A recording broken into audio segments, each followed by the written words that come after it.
Peace, peace, peace. What it is, it's your brother Tavon Swaino, a.k.a. The Orthodox Moore, a.k.a. Brother Moore. Real quick, wanted to have a longer conversation about this concept of child marriage in the Quran. Is it there? Is it not there? And so what I'm going to do here, family, is show a couple of videos and give my response to them based upon that topic. So I'm going to show a couple of videos from some Quranist Muslims, Salafi Muslims, and Christian apologists having different conversations about child marriage in the Quran at Speaker's Corner. And like I said, I'm going to play a response to it as well. So in the video, we have, I believe, we have Kay of SOCO Films. Shout out to Kay. I got her video link down below. Please go subscribe to her channel. I have Mohammad Hijab in both videos, and also a Quranist brother named Cameron who goes down to Speaker's Corner and does his dawah down there. He's friends with my good brother Ahmed. Shout out to Somali Maverick, another Quranist brother at the park. But with that, family, we're gonna get right into it. Let me see here.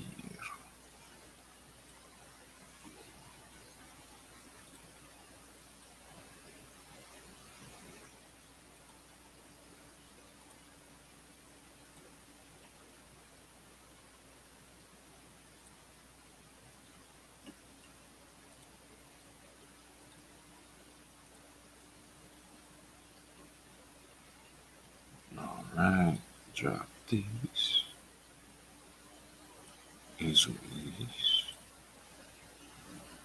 And let's get it. Sit back, grab the popcorn, and enjoy. Yeah. So I'm saying there's two tafsir. One of them says both Maududi. One of them says it could be because they're never going to mention. Like it could be that they have some physical condition. The other one says, or because they are not yet mature. I like your badge. So yeah. So do you find the discrepancy there between Sharia? No, I think they all. You need to understand how it works, right? So, first of all, there's difference of opinion among the scholars. Because you can't even right. No. These are Maududi is not a jurist in that sense. Okay, so Jalalain is a mufassir, so he's an exegete. And by the way, it's not, and that's two scholars, that's not one. Yeah, I know. I just said I was with two. No. Jalalain. Jalalain. Says that Sharia prohibits the marriage of under. Jalalain was written by two people. Oh, I see. Yeah. All right. Anyway, no, and it was actually it's an exegesis. It's not a book of law. Yeah. So it's important with these masail or these matters for it to. It's not written in actual words. No. So Sharia law is from the Quran and Sunnah, ijma', etc. Ijma' meaning the consensus. God forbids this, so we will say if you do this. No. All right. So the books of Islamic law usually stipulate what are the do's and don'ts in Islam. Sometimes mufassirs can also contribute to that discussion, but it's not most fluidly elucidated in those books. And what if it contradicts the point is, okay, what I'm saying is that the way in which jurists, from an Islamic perspective, they come to conclusion is they look at the Quran, and within the Quran, they look at the verses which are not abrogated, and the ones which are clear versus the ones which are not clear. If there's specific verses, the general ones, whatever. Try and hold you to one specific verse which says that which we have allowed. Yeah, I'm coming. But just so you know the framework. Then you have the Hadith. So after Quran is that the Sahih Hadith. Then you have different gradations of Hadith. So Hasan li ghayrihi, Da'if. Are those included in their contribution towards Sharia? So that is contributed towards understanding of Sharia. And then after that you have Ijma'. Ijma' is basically the consensus of the scholars. Right. So the scholars are important in their. So how is it? Scholarly. Yeah. So when we say consensus, is that when they all come together, when they all, no, not the majority, some describe it as a majority, everyone.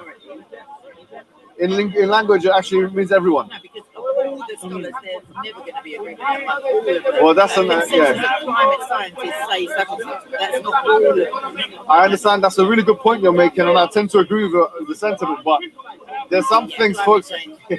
But there's one thing that I was going to say was that there's some. I wasn't talking about climate change. I'm not a scientist. My exegesis. Yeah. But so with ijma', with consensus, there's a discussion on it. But the point is this: is that there are some things which are definitely consensus. For example, the five prayers a day, yeah, or Hajj. Hajj is the Quran. That is. So, for example, yeah, the 5 prayers a day, by the way, Doesn't it say in the morning and the evening and the middle? So that's only 3 in my count. yeah, but the 5 prayers by name and so on, and specifics are not in the But Quran. can we get back to that Yeah. which is forbidden? But you need to get the framework first, right? So, How long because is that big framework? when people say Sharia law, Yeah. they're talking about what's gone through that framework. Yes. Now, If it invariably, doesn't match the Quran, I would suggest that Sharia is in error in the Muslim. well, yeah, that's obviously, but the point is that the ones who make that decision are scholars amongst yeah, themselves, they're right? just human. Yeah, so they all come to conclusions and so on. Yep. They have the exegetical schools. They try their best to come to their conclusion and so on. So now that we've got that out of the way, Yeah. the question of now marrying. So what is a nikah? A nikah in Arabic language is a kind of aqd, which means it's a kind of agreement. Yes.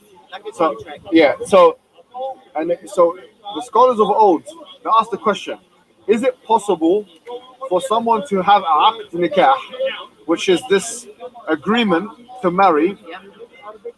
without having consummation or full rights? So, for example, this is where the discussion comes. Sorry, without Without- already having yeah, so- you can't consummate something that doesn't exist. Do you mean can they have get married So, after they've already no. So, for example, the question is: can 2 people have this nikah agreement marriage without any without? Yeah. So basically, that person's. It works in. like a platonic marriage? Nah, it just works like an engagement. Okay. So the scholars differed on this matter. Yeah, some scholars said, yeah, you can have it. So, for example, in the olden days, say for example, I had a child, I had a daughter or something. Yeah. Within wedlock. Pardon? Within a No, marriage. let's say I had a 5-year-old daughter. But I'm saying within a marriage context. Your wife I had a daughter. Yeah. Let's say 5-year-old daughter, and I say, well, I've got cancer, or I'm going to go to war, and I think I'm going to die, and so on.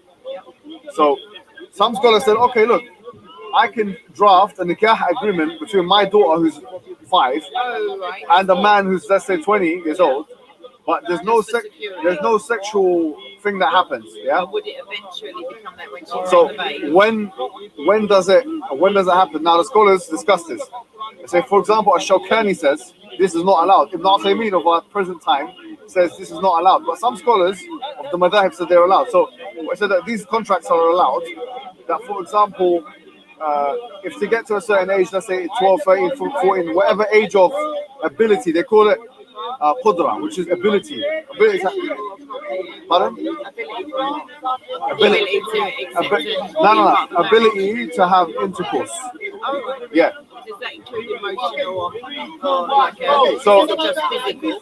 Primarily, it's physical, but it does include psychological and mental as well. Because if someone is not of mental age, or they haven't got the ability to, or they're judged by the people, their seniors to not be mature for marriage, then surely they wouldn't be put in that position. Okay. So what I'd ask is if Sharia forbids marriage, even in maybe 3 of the 5 schools, or if there's any prohibition on marrying a girl before her menstrual cycle begins, yet the Quran says this we find permissible and no man will Now, forbid what the that. Quran talks about is divorce, right?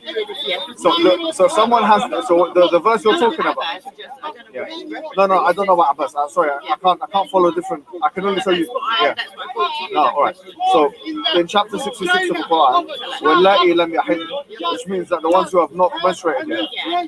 Yeah. Jalalain says All right. because they are not So let's say that means that they've never had menstruation. Not that they're pregnant, or which it could also mean. Which it could also mean. pre-menstrual. Yeah, it could. Let's say No, it not means. yet menstruate means they Yeah, can't no. be pregnant. They're No. pre-menstrual. Let's say that's correct. You're Yeah. talking about the first and the third category. No. By the way, some mufassirs have said this means pregnant woman. No, And they're already included in the yeah, fine.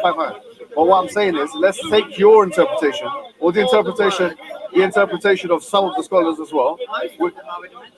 Not really, because it says all those who are pregnant. Fine. They can't be the same group of people being discussed. It says women who are pregnant, yeah. or women who are too old to menstruate. Oh, that's alhamdulillah. Yeah.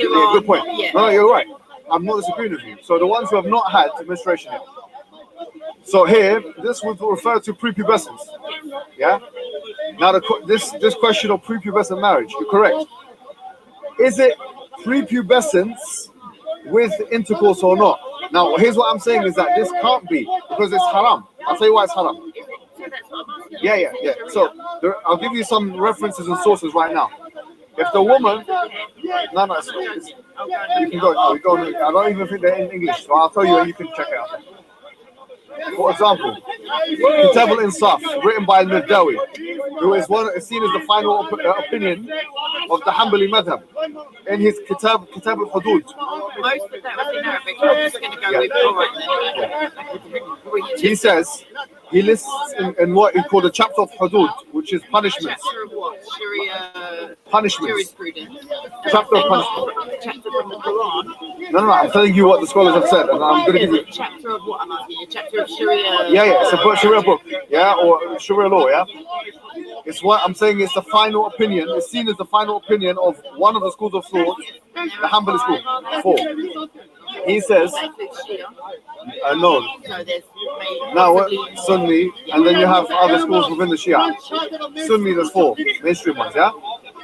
Now, having said that, what he says is that if someone has intercourse in marriage with someone who's a prepubescent, the question is not whether they're doing the right or wrong thing. The question is whether they should be flogged or not, whether they should be whipped or not. And he was saying that they should be whipped. So it's still prohibited. They're just now questioning what's the appropriate. Yeah. So in other words, according to al-Mirdawi. So I would come back to how can they prohibit something which the Quran says? No, but the Quran never talks about. Sorry to cut you off. I know the verse off my heart, right? Yeah, and I can recite the whole surah off my heart. But here's what I'm saying is that from the beginning of that surah, it doesn't say sexual intercourse. I appreciate that. Right. Marriage, So I would say consensus opinion is that marriage includes betrothal. Like you were saying, you you're going to say essentially, how can you take this for the moment? Can you be able to take that parent figure? What's your name again? I don't shake hands with you. No, not even. You know this already. Do I? Yeah. Anyway. You've been here already. But here's what I was going to say to you, right? As I said to you before, in Islam, there are these distinctions. Now you're saying in culture. The Quran should supersede them. The Quran doesn't. Listen, very clearly. The Quran never says that nikah yaqtadi al-jima', which means it never says. Is it a generic? Is it saying anything the Quran ordains as acceptable? Look, Forbid that. let me say this all the time.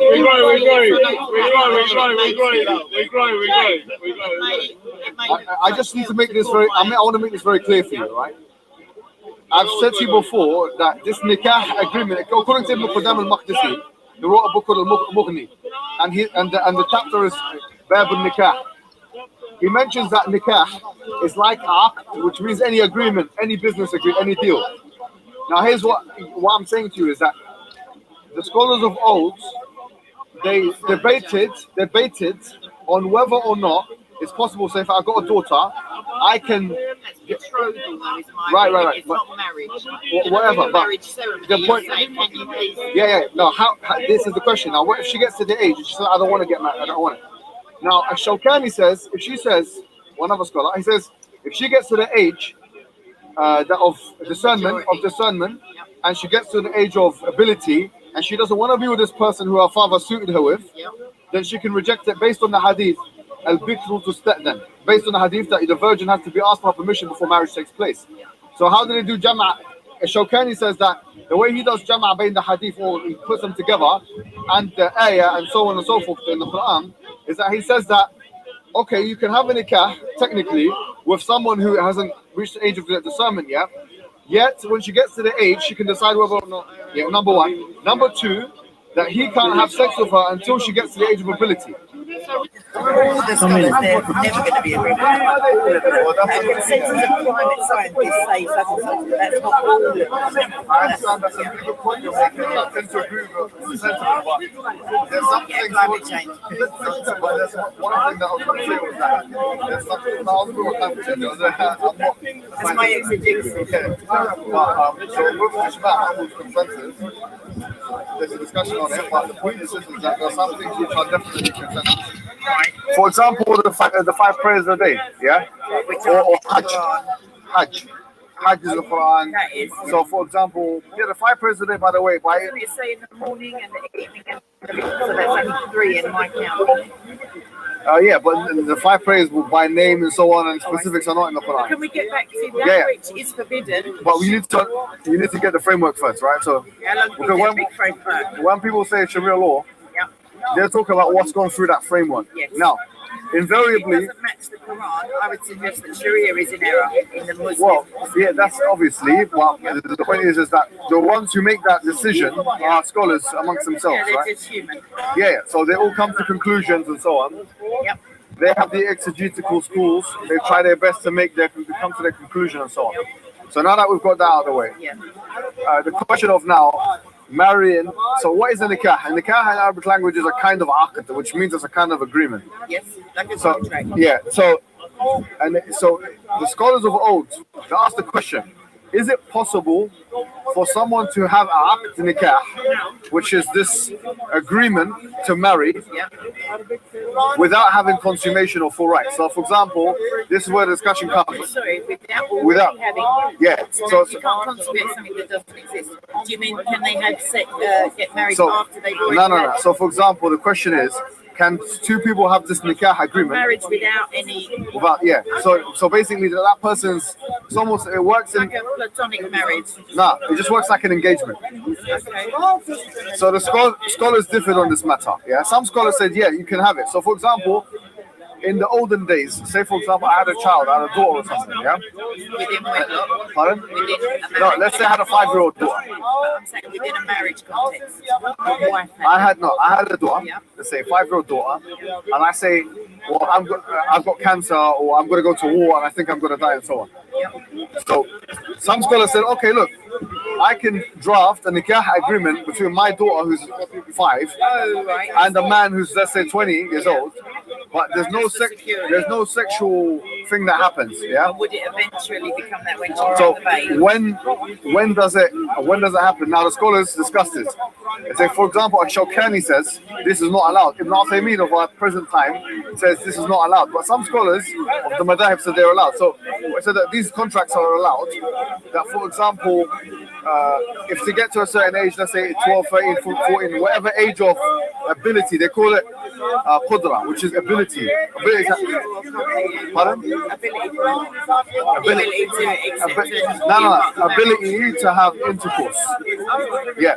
Does that include emotional or like just physical? Primarily, it's physical, but it does include psychological and mental as well. Because if someone is not of mental age, or they haven't got the ability to, or they're judged by the people, their seniors to not be mature for marriage, then surely they wouldn't be put in that position. Okay. So what I'd ask is if Sharia forbids marriage, even in maybe 3 of the 5 schools, or if there's any prohibition on marrying a girl before her menstrual cycle begins, yet the Quran says this we find permissible and no man will forbid. Now, what the Quran talks about is divorce, right? Yes. So someone has. So the verse you're talking about. I don't know what you read. No, I don't know about Abbas. I'm sorry, I can't follow different. I can only tell you. That's what I brought to you. No, all right. So in chapter 66 of the Quran, وَاللَّائِي لَمْ يَحِضْنَ, which means that the ones who have not menstruated yet. Yeah. All right. So let's say that means that they've never had menstruation. Not that they're pregnant, or which it could also mean. Yeah, it could. Let's say it means. Yeah, menstruate means they Yeah, can't no. be pregnant. They're No. pre-menstrual. Let's say that's correct. You're Yeah. talking about the first and the third category. No. By the way, some mufassirs have said this means pregnant women. So they're already included in the Yeah, fine. But what I'm saying is, let's take your interpretation or the interpretation of some of the scholars as well. Most of them, I would imagine. Not really, because It says all those who are pregnant. Fine. So they can't be the same group of people being discussed. It says women who are pregnant yeah. or women who are too old to menstruate. Yeah. Good point. Yeah. No, you're right. I'm not disagreeing with you. So the ones who have not had menstruation yet. So here, this would refer to prepubescence. Yeah. Now this question of prepubescent marriage, you're correct. Is it prepubescence with intercourse or not? Now, here's what I'm saying is that this can't be because it's haram. I'll tell you why it's haram. Is it? So that's what I'm asking. Yeah. So I'll give you some references and sources right now. If the woman, no, it's you can go. I don't even think they're in English, so I'll tell you and you can check it out. For example, Kitab al-Insaf, written by al-Madawi, who is seen as the final opinion of the Hanbali madhab, in his Kitab al-Hudud. Most of that was in Arabic. We're just going to go with He says, he lists in what he called a chapter of Hudud, which is punishments. Chapter of what? Sharia Punishments. jurisprudence. Chapter of Not chapter from the Quran. No, I'm telling you what the scholars have said, and I'm going to give you. Chapter of what I'm asking you? Chapter of Sharia. Yeah. It's a Sharia book, yeah, or Sharia law, yeah. It's what I'm saying. It's the final opinion. It's seen as the final opinion of one of the schools of thought, the Hanbali school. He says, no. So there's Now, Sunni, and then you have other schools within the Shia. Sunni, there's 4 mainstream ones, yeah. Now, having said that, what he says is that if someone has intercourse in marriage with someone who's a prepubescent, the question is not whether they're doing the right or wrong thing. The question is whether they should be flogged or not, whether they should be whipped or not. And he was saying that they should be whipped. So it's still prohibited. They're just now questioning what's the appropriate. Yeah. So in other words, according to al-Madawi, So I would come back to you. How can they prohibit something which the Quran says? no, but the Quran never talks about. Sorry to cut you off. Find the verse. I know the verse off by heart, right? Yeah, and I can recite the whole surah off by heart. But here's what I'm saying is that from the beginning of that surah, it doesn't say sexual intercourse. I appreciate that. But Right, marriage, so- I would say consensus of opinion is that marriage includes betrothal. Like you were saying, you feel that you're going to say essentially, can you take this one for the moment? Can you be a protector? What's the name again? Hey. I don't shake hands with them. No, not even. You know this already. Do I? Yeah, anyway. Studying you. You've been here Just already. the Bible. But here's what I was going to say to you, right? As I said to you before, in Islam, there are these distinctions. Now you're saying in I'm saying the culture, Quran should supersede them. the Quran doesn't. Listen, very clearly, the Quran never says that nikah yaqtadi al-jima', which means it never says. Is it a generic verse? Is it saying anything the Quran ordains as acceptable? Look, We forbid that. let me say this one more time.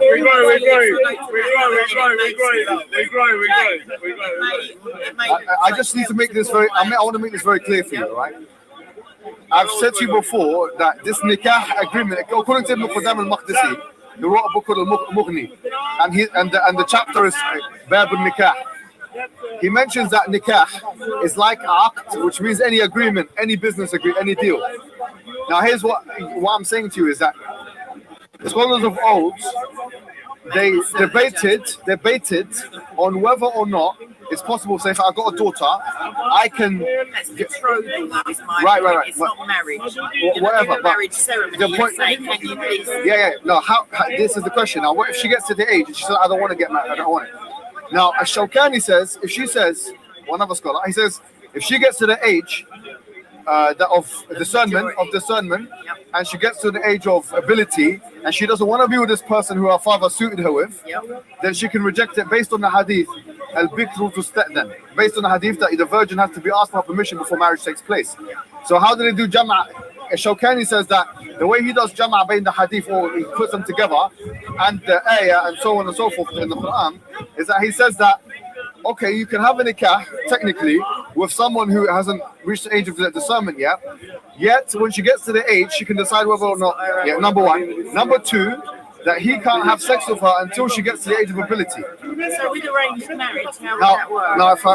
No, that's different. Arranged marriage is consensual from both sides. So just your question on chapter 66, verse 5.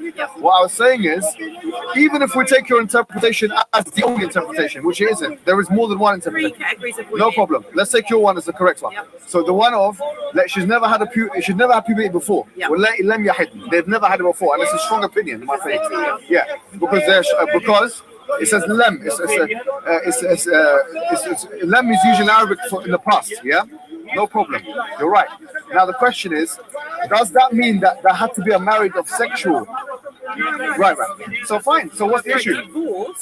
For divorce in Western law, at least, there needs to be consummation to need it. But the Quran says, if I get married and my husband can prove that we have not consummated the marriage, he can just negate or annul that marriage. Good. But my other question is it a generic verse in the Quran that says that which we find permissible, you will not forbid? The Quran also says that if you divorce your wives and you never touched them before, which makes it possible that you can divorce someone that you haven't had sex with. But is 65:4 speaking Pardon? about that? Is the verse? Is No. 65:4 Chapter 60. speaking about Chapter 66, not 65. 66. Sorry, 65.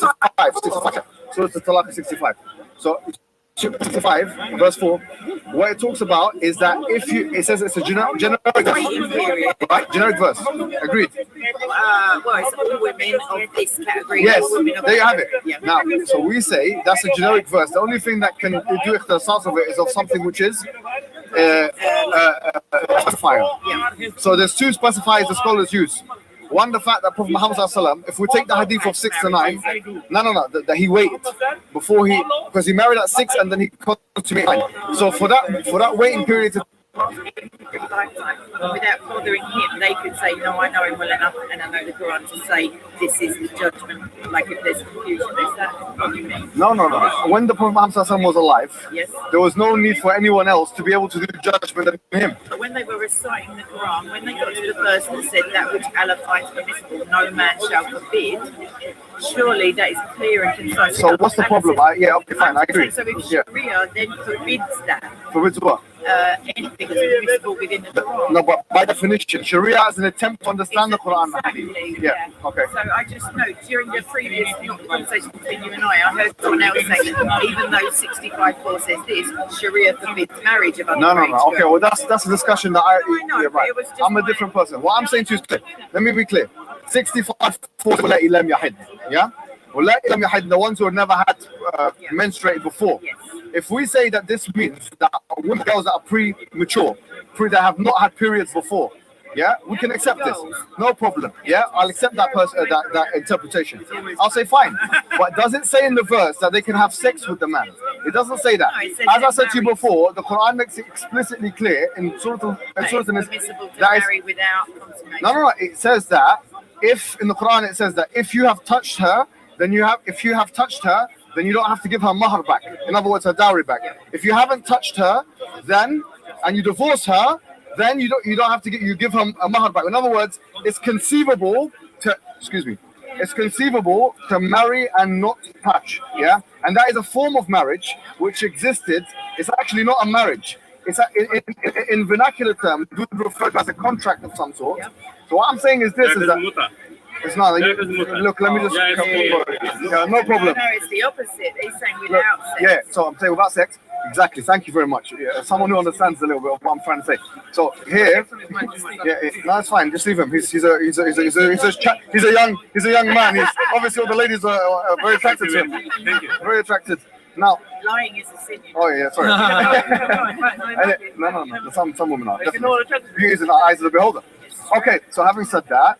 What I'm trying to say is this: is that so when the Quran says "Wallahi lam yahid," this is that if we put Jam'a Adillah, we'll put all the dalils together, which we have to do as part of the method, then you'll find that the Quran says, yes, the ones who've never had, but it also says, the Hadith says "La darar wa la dirar," which is the qaida, which means you can't harm or reciprocate harm, which is the principle that everyone uses to say that you can't have intercourse with with someone who's prepubescent or unable. The second thing they use is the fact that Prophet waited before he did it with Aisha. So what's the point of the wait? Are we assuming that Aisha had menstruated at the time she was 8/9? If she was not, she wasn't 8. No, it says 9 and that. She says 8 in brackets 9. No, not 8. No, it's 8. No, by her. But I would know. No, it's in brackets. I was playing with the doll. No. Can I add something? This is us. We're gonna be a whole time. I think this matters. Sorry, However. Yeah, of course. Thank you very much. Does that make sense? Yes, it does. Yeah. But why is there no? I mean, you can't know the mind of God, but why is there no category within 65 for those marriages that don't contain sexual relations? Because it's just in that category. Okay, so we had this discussion before. There's some things that are not like the Quran is like the Constitution. The Quran is like the Constitution, and the Hadith is like the laws. So it expects right. So what? Yeah, you need elaboration. That's why I say to Quran alone. I actually made this argument that you're making. I said that if you only took a Quranic understanding, then it would be permissible for you to have sex with minors. Yes. The only way to get away from that is to have Hadith expansion. Yes. If you only took the Quran, you're right. If the Quran was the only thing, I have a video on this with Quran aloners. If you only looked at the Quran, based on the verse in the Quran 65:4, it would be permissible to have sex with minors. But what I'm saying is that we don't just say Quran. So we take Quran and Hadith. And as a result of that, because of the actions of the Prophet and his saying that you can't harm anyone, the jurists have said, for example, I've mentioned Mirdawi in his book Al-Insaf and his chapter of Hudud. He mentions anyone who has sex with someone who's under the age of puberty. Within marriage, or it doesn't matter? Yeah, within marriage. They're whipped. So in other words, they're flogged in public. Now there's a question, there's the scholars, he said the Hanbali scholars, they're different. Some said that they are whipped and some said they're not whipped. The point is this, is that why is he talking about punishment in marriage? So this is something, what I'm saying is Islam is actually the only religion, in my understanding, especially of the Abrahamic religions, which makes it so explicitly clear that in fact having intercourse with unable people, whether they be minors or not, by the way, because there can be someone who's mentally ill, or by the way, like in the law now, can I ask you a question? If I wanted to have sex with a 75-year-old, legal. It's legal. But if I guarantee if I had sex with a 70, sorry, but not from me. So if someone, okay, you're saying yourself. Okay. I don't mean. No. I mean, listen, what I'm saying is, but is it illegal? No, it's haram though. It's haram. If I went and married, so he's eating pork, and that's not illegal. What I'm saying is that the one size fits all policy of 15, 16. And by the way, I don't care about that. I'm not even against the age of consent. But I'm saying that it should be more nuanced. I'm saying that 16 is quite. Look, no problem. Right. I'm saying it's more nuanced in a sense. Yeah, over 16 and without the emotional capacity. That's no problem. No problem. I'm saying that look, in the day and age we live in now, I would posit to you, and I made this argument before with Ali. We said that look, because there's more than one factor. Qudra is a matter of ijtihad. Qudra, which means ability. Yes. It's a matter of ijtihad means. So what ijtihad means? Scholarly ability and to discern. Right. So there's a lower and upper limit when it's generically acceptable. Sexual relations. Just one thing, and then Ali's going to say something. My other question. So earlier you suggested that the Quran in some places only needs exegesis and the scholars come together, and you said some Arabic words and they come together. So I'm asking over time then, so at the time of the Prophet, obviously there weren't huge schools of Islamic thought or scholars, there were just the companions and believers. So as time goes on, and you mentioned the law in this country, I'm assuming of consent, do those, obviously they're human, but do you imagine that those things are heavily influencing their scholarly... 100%. And they should do as well. Yeah. Because here's what people don't understand. Here's what people don't understand about, and this is what I wanted to say to you before. Here's what I want to say to you. Look, every environment is different. Okay, the Islamic law is not a rock in the sense that it's unmalleable, unflexible, and it's like science in that respect. In the sense there is a degree of elasticity, and that's what usul is all about. Is to see, okay, what works well in this situation, what counts as harm in this situation, what counts as necessity in this situation. And the answer to that question is different. So for me now, if I bring someone, my man, I say, look, we go to a primary school, year 6, year 5, year 6.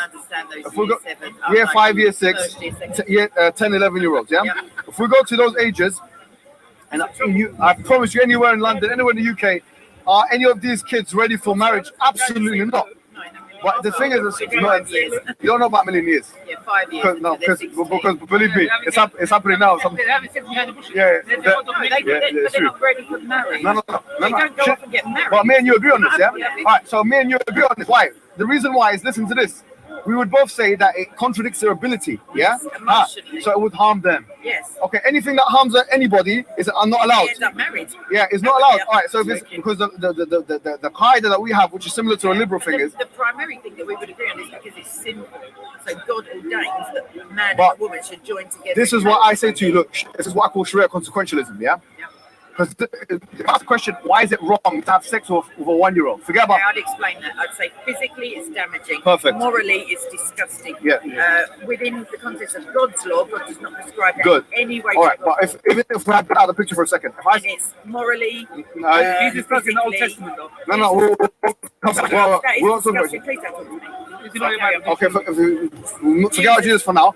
I'm just sorry to say, but I'm not. We love Jesus as well. Apparently. No, we do. But it's Isa. Let's Isa, not get it's into the same that. person, but it's No, just a different it's name. not. Yes.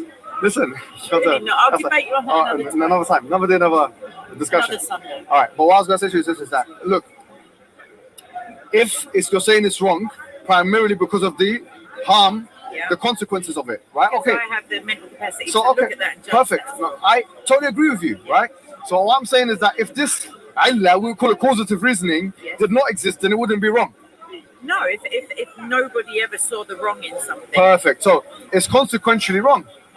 well, it's wrong as- intrinsically wrong because it's- it's a gut reaction as well. You Fine. would say that's disgusting. But You saw if that, you can intuit something which is consequentially wrong, something which is intuitively wrong is not always it's not always they don't categorically always wrong. match. Now you can have something. They Let me can. explain. You can have something which is intuitively wrong, but consequentially. Well, you can have something, True, if you're right for drug Right, addicts to right. take drugs, but it's consequentially wrong, which means it's wrong because X, Y, Z. Yeah, All and right. because it's physically You can harming. explain why. Yes. Right. Now I'm saying that with that explanation, I agree with you. If you don't have that explanation, then we say it's not wrong anymore. Therefore, what I'm positing to you is a scientific approach. I'm saying to you that if the person's age is 15, yeah, it could be wrong, depending on that person. If she's 16, it could be wrong. I'm talking legally then. We're No. just I'm talking morally. Morally. Morally, look. If you got a 16-year-old, I'm saying it could be wrong. Yeah, and it could be right. Yeah. Depending on that person's. On the age of the man Yeah. as well. You know, not only just that, but that person themselves, I right? mean, a It could be wrong. 7-year-old It could be man wrong. could be- It could be wrong. Right. Depends on what the variables. Yeah. Depends on if it harms them or not. But legally, Do you agree? Yes, legally we decide that a minimum age. But legally is a different story, right? Because Okay, but that's the democratic civilly, reasoning. within society, we have Fine. all decided that 16 is the lower age. No limit. problem. Before that, In it's this great. country- It's not even a question Yeah, of that's in this country, by the way. yes. And Yeah. there are other countries that have chosen 15, Yeah, 14, whatever, 12. 12. Yeah, no problem. So having said what I'm trying to Some say, places don't have any age. yeah, exactly. No problem. So what I'm saying to you is this: is that if you say it's wrong because of the harm factor, perfect. Yeah, I'm saying to you, I agree with you. Look, Islam agrees with you. Yeah, Islam agrees with you. So I'm saying, so long as that cause is not there no more, then we can't say it's wrong no more, Not is it? each of us is a scientist to approach a relationship But, and say, look, I see that girl will be physically It's not always a but it's not always a or scientific thing. emotionally harmed because you don't yet know that. But when society is decide, like you said. Yes. So After years of trial and yeah. error Can I ask you a question? Because if you really think about the, when did this change? It changed in 1929, yeah? Yeah. When you had the Marriage Act change from 12 to previously, within 15. Victorian times, women didn't menstruate anyway until around no 17. problem. But the point is, here's what I'm saying to you: before the year 1929, Yes. before that legal paradigm shift, 17, wasn't it? no, it was 12 years old, yeah?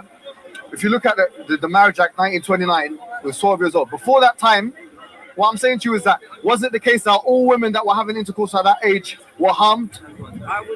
I would suggest yes. All of them, Just 100%. psychologically. No, that's not correct. It's just, there's no evidence for that. You can't prove the opposite. No, because you it's don't know not. all of those women. The burden of proof is on the one who's making the claim. You are making the claim. No, I'm making it. You're asking the question, were they all damaged? And I would say, okay, on the whole, maybe some who were 15, No, but that's a claim. Some who were 15 years old and 364 days, maybe they were fine. No. So But that's a I'm ridiculous saying, claim. I'm saying in general, Yeah. girls under 16 are not emotionally Not in or general, it's physically fine. ready to But have a baby. And sex leads to babies because 18 No, years old, you're physiologically, you've stopped But listen, growing. Your womb is You're still thinking ahistorically. No, I'm not saying it didn't happen. No. I'm not saying that either. Yeah, I'm saying to you, look, if you get an 11-year-old's testimony in the year They may 1905, say it's absolutely great. They may say I've got to leave home, I've got to go off with this guy, but that doesn't mean you have to damage them, and that damage may not come out until they're in their 40s. no, but then if you're saying that, no problem. But if you're saying that is the case, that there was wide-scale epidemic harm of women because of that, or men for that matter, then what you have to having up to 10 children in those. No, but I understand. But can I just finish this point? The point is that I never have a baby, so I don't know why you're putting it. So- I've had one. I know it's quite damaging. no problem. You have kids, but one. I do, but they're Listen to me. infrequent. What I'm saying is, you can't possibly prove that all women under the age of 16 No, are damaged. I can't. All right. Now, so having said that, They're all dead, if I you can't. go to what you have to do as a historian, then Yeah. is let me give you or someone a go tip. to contemporary references Okay. and Do you mind if I just finish the sentence, please? oh, you've been going for ages. Go on. Now, just let me finish the sentence, and then you can say what you want. What I'm saying is this: is that if you wanted to do a historical project, which is done in many universities in London, in the UK, in the US, and in the Western world, the effects of, let's say, preteen marriage, for the sake of argument, the effects of preteen marriage on women or girls or whatever, on females, Do you suppose use that neutral within language. Do you suppose that within those societies that Can I find just that finish? permissible, I'm just going to just an addendum. Do you find that in those societies where it's permissible, they're going to do any studies on that? No, just let me finish what I'm saying. You would have to, like what I'm telling you, what you would do academically. Yeah. You'd make. I'm studying it. I know what Good. academically. No, I'm giving you an example, right? So you'd have something like the effects of preteen marriage on X society and on females in X society from time X to time Y.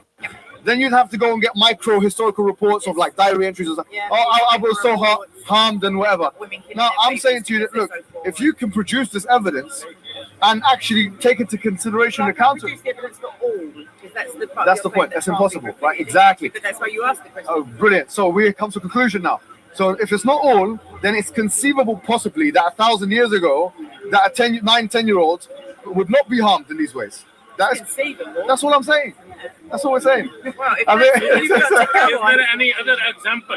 That's what we need to say. Ali, please. Is there any other example apart from? And you know, regarding this is the Quran. Oh, so the Quran says that divine law is unalterable. This gentleman. Okay. showing me that. So that was my whole point. If God has said it's all right, To do what? But we're not saying God said it's all right. Yeah, we agree with that. This argument that's recently arisen is David Wood's video. I don't know if you've seen it. Yeah? Okay, so we recently saw it, and we're going to be doing the video very soon. So the argument here is Uncle, you need to listen. It's very important for you. Yeah. So the argument here is that it's talking about that if a woman doesn't menstruate, it shows that Islam allows. Yeah. Well, this is easy. Look, I'll tell you something. David Wood done a video in 22 minutes. I'm going to answer in 22 seconds. 22 seconds. look at the camera then. Okay, are you guys ready? Please. Okay, the Prophet was married to Aisha at 6, yeah? Yes. Okay, before the Prophet consummated marriage at 9. 8. Aisha said No problem. We want to make our guests happy. 8. You know what? Make it 7.5. Yeah, lucky chance. No problem. Aisha said Okay. 8. Okay. 7.5. She said 9 actually. Then you're lying. Okay, 8. Okay, 8. Okay. Now, we believe Aisha was. We believe Let that. me finish the point. Let me finish my point. This is it's very easy to answer. Yeah? If the Prophet divorced Aisha at the age of 7, this Quran verse you can see in action. Why? Because firstly, they've got a marriage contract. Secondly, the Prophet divorced her before she was menstruating. Yeah. So your argument here that the Quran says that you can make this point. No. No, I think you understand it.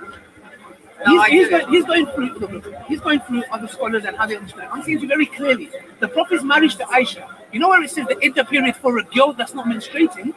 David Wood is using this argument to say that basically you can have intercourse with a girl that is You can divorce a girl. Yes. That's what the Quran says. Okay, so I'm brilliant, saying, by the way. Yes. He's not really so brilliant. Hello, David. After what Hijab did to him, Yeah, you know. I don't think he's so brilliant. I don't think he's so I brilliant. think he's watching. I mean, ladies and gentlemen, look at this guy's face. Do you remember that moment? Yeah. David- We all saw that moment. Yeah.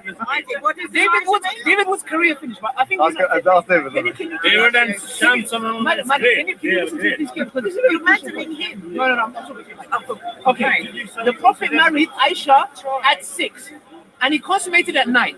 If we believe that she started menstruating at that age, if the Prophet divorced her at the age of 7, She is a woman that's been divorced that is not menstruating. Listen, Case closed. I only That's put, it. the case is still open. It's in the Quran. It hasn't been abrogated. According to you, it's Please, let me So why you said please address? So I just thought we concluded quite nicely, but 65 says you can divorce the girl who's premenstrual. It doesn't talk about consummation or otherwise. So I can interpret that, and so can everybody else, as either with or without sex. Exactly what I'm saying. So it doesn't say a girl who's not yet menstruated and you haven't yet. Yeah, you would. You're right. But then pardon? That's what I'm saying. Pardon? Your argument.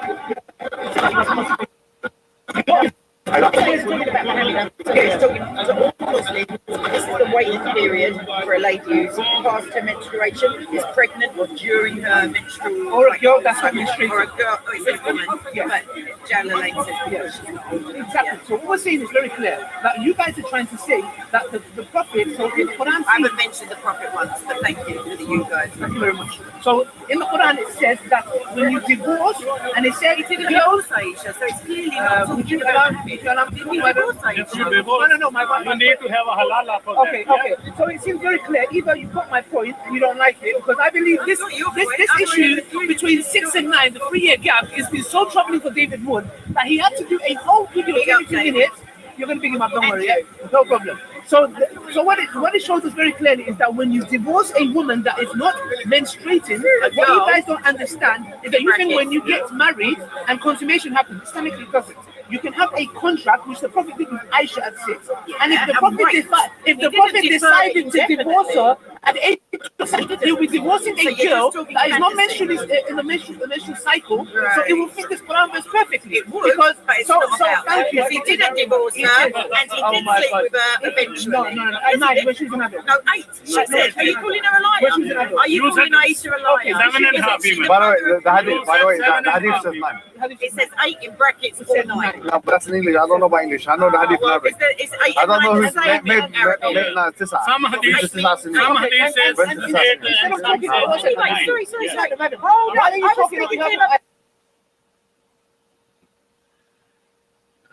To be clear, I actually made an official response to David Wood on another channel, my Quranist channel, called Son of Allah, and that video got a strike on it. So just to be clear, this is not a refutation to David Wood. However, later on in the video, I will be covering the information that I did cover in that response. But moving forward, let me go to this next. Let me go to this next clip right quick.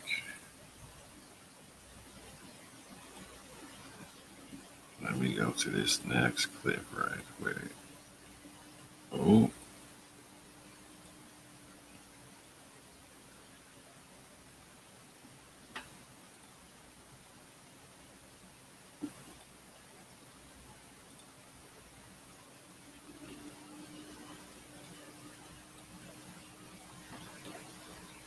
I get one more time just for the people in the back.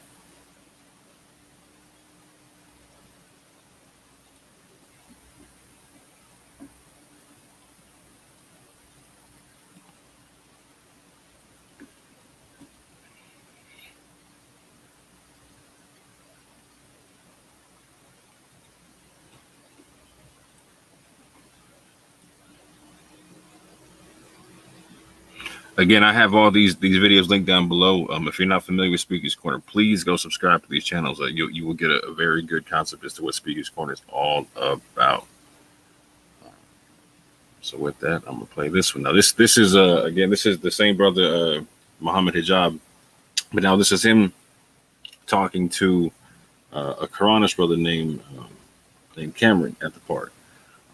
Now I want you to notice the difference in certain arguments made. Now when he was talking to Kay, he was saying that this verse 65:4, that this term for the women who have not menstruated yet, it could mean a woman who is pregnant, or it could mean a person who has never menstruated. And he said that there's people who make different arguments for that. Now, as far as I understand, in this conversation, he goes the exact opposite and just thinks that it can only mean they never menstruated.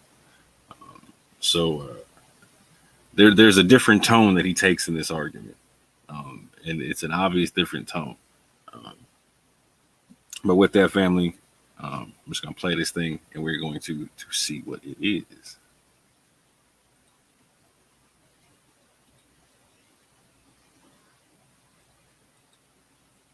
Hold on. And this is going to sound quite scary for you right now, yeah? The reason why it's haram to have sexual intercourse with a 5-year-old is not found in the Quran whatsoever. It's found in the Sunnah, and in fact,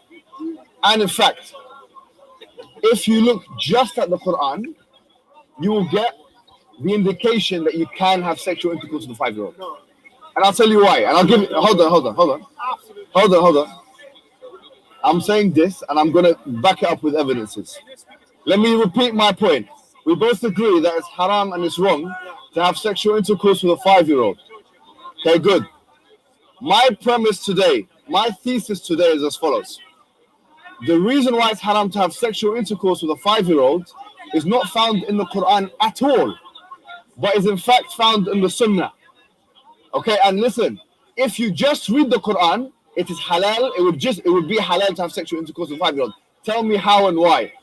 In Surah Al-Talaq, chapter 65, verse 4, Allah subhanahu wa ta'ala tells us who you can divorce and who you cannot divorce.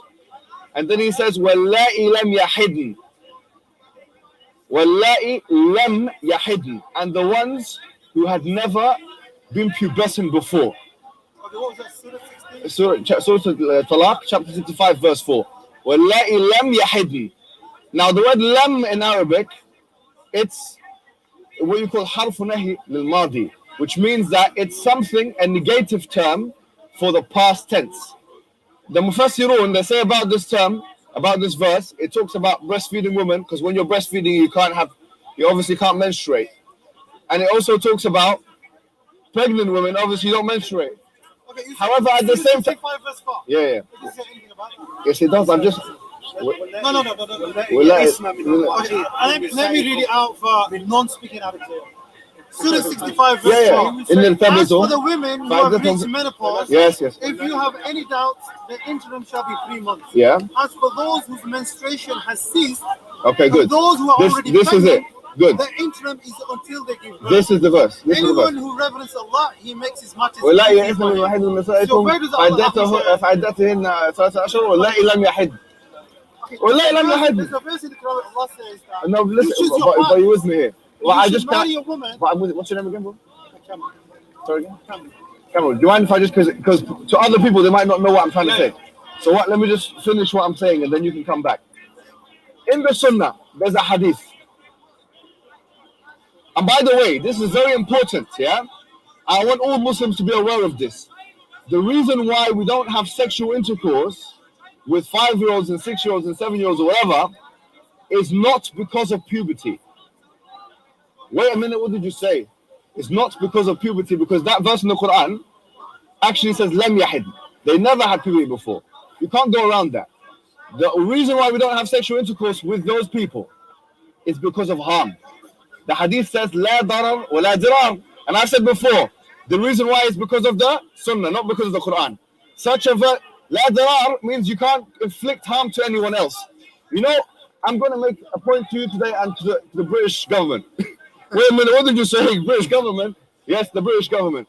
I believe that the way they formalize the age of consent is flawed. Let me tell you why. And I'll come back. No, but wallahi, let me come to you. Let me come to you. I'm with you. Camera, give me a second, please. I beg you, yeah? You know, in Islam, it's haram to have sexual intercourse with anyone who you'll cause harm to. That's why we don't have a problem with the age of consent, let's say, yeah? In this country, a 30-year-old man can have sexual intercourse with a centenarian, a 100-year-old woman. But I'm going to be explicit here, Camel, yeah? If a 30-year-old man has sexual intercourse with a 100-year-old woman, it's going to cause physical harm and psychological harm. The same two things, which is the reason why we don't have sexual intercourse with 8-year-olds and 9-year-olds and 10-year-olds in this country. So if that's the case, they should make it illegal for a 30-year-old to have sex with a 100-year-old, just as they made it illegal for under 16s to be having sexual intercourse with over 16s. Now, the point is this. Islam, why does it stop certain marriages from taking place? It only stops it on the basis of harm. And that is a case-by-case reality. If somebody, for example, as I've just mentioned, is 30 years old, and he's having sexual intercourse with a woman that's 100 years old who's got a hip replacement surgery, that's actually haram. That marriage should not be allowed to take place in Islam. I would actually urge the British government to take this Islamic principle on board, because actually exploitation, both physical and psychological, can take place if a 30-year-old man, fully vitalized, has sexual intercourse with a 100-year-old woman. Now, the point is this. The Quran doesn't say anywhere in the Quran that the woman has to be pubescent. Why? Because you can have a 16-year-old. It's possible. You can have a 16-year-old pre-pubescent. It's possible. You can, in Islam, 15 is the max. But in this country, 16, it's conceivable to find a 16-year-old woman who's, for example, hasn't menstruated yet. It is conceivable, although it's very unlikely, right? The point is this. In the Islamic discourse, the reason why it's haram to have sexual intercourse with categories of people, whether it be a 100-year-old woman if you're 30, or a 5-year-old girl if you're 30, yeah, is because of the harm, both psychological and physical, that you'll be causing them.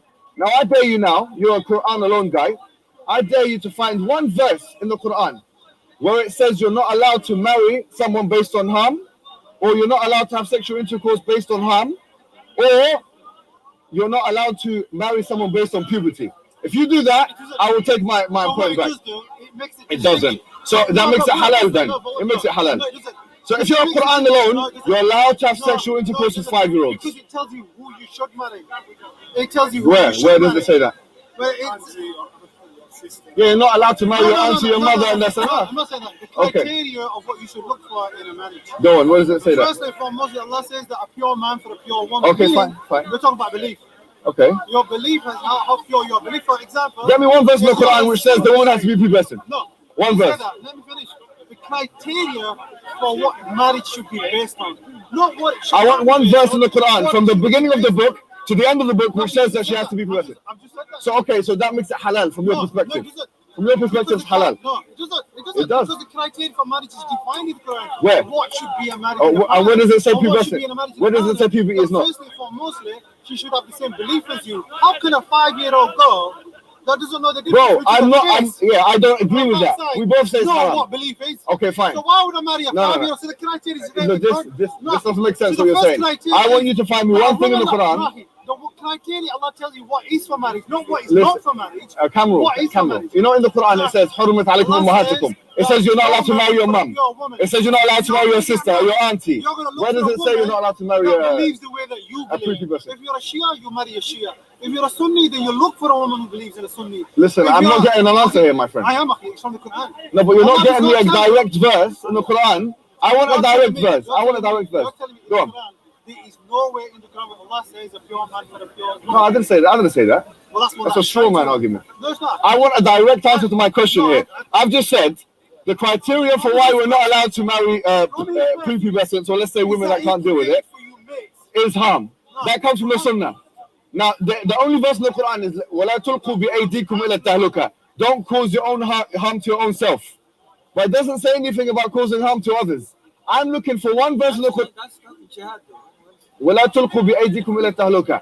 I'm looking for one verse that you can say, you pinpoint it and say, this is where it says prepubescent marriage or whatever is not allowed. It's only found in the Sunnah. It's only found in the Sunnah. Because that is an addition. That's the problem now with the Quran alone. No, it's not. Because I give the answer for what is that's the problem with the Quran alone. The criteria for the marriage, what you look for your partner, is clearly defined in the Quran. That's not good enough for me. A 5-year-old cannot make a distinction in understanding. No, but that's your extrapolation. I'm saying, get me a verse in the Quran. Direct verse. No, you can't get a direct verse. Okay, there you have it. So you can marry a 5-year-old. That lays out a criteria of what you should look in a partner. Okay, do you agree with me that being okay, Cameron? That's done now. We'll move on. That's done. We'll move on. No problem. You're not done. Okay, give me something. No, that's not. Give me something. You got to first admit what I'm saying. Acknowledge what it is that I'm saying. I know what you're saying. I do acknowledge. Yes, I do acknowledge. Yeah, of course. Yes, I do. Of course. The criteria in the Quran is defined. I like this guy. I like you, man. Okay. Now that we've established this point, what the criteria of marriage is. It doesn't tell us what he's Okay, not. thank you. Okay, good. So Let's see if the people are convinced with that. We move on. it doesn't matter. If they're not convinced, no You problem. can only get No convinced problem. if the study that If they're not convinced, we'll move on. Now, second question. The Quran says وَضْرِبُوهُنَّ. Now, I'm going to become all controversial on this guy. Yeah? The Prophet Muhammad sallallahu he never hit his wife. Ever. Ever. Absolutely. Agree with me, yeah? Allahu Akbar. That's a whole nother topic that I got videos for, but I'll deal with that one on a whole nother day. Why the Raboon? That's literally one of my favorite topics to deal with from the Quran and whatnot. But one more time, I'm gonna play one more video, then I'm probably bring some people on and just chat it up for a quick second. But yeah, very interesting take in demand, etc. So he wanted a verse talking about, I need to see something talking about puberty, son. Show me the puberty verse.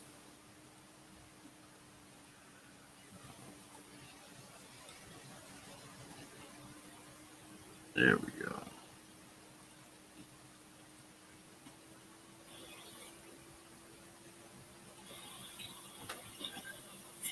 Peace. What it is.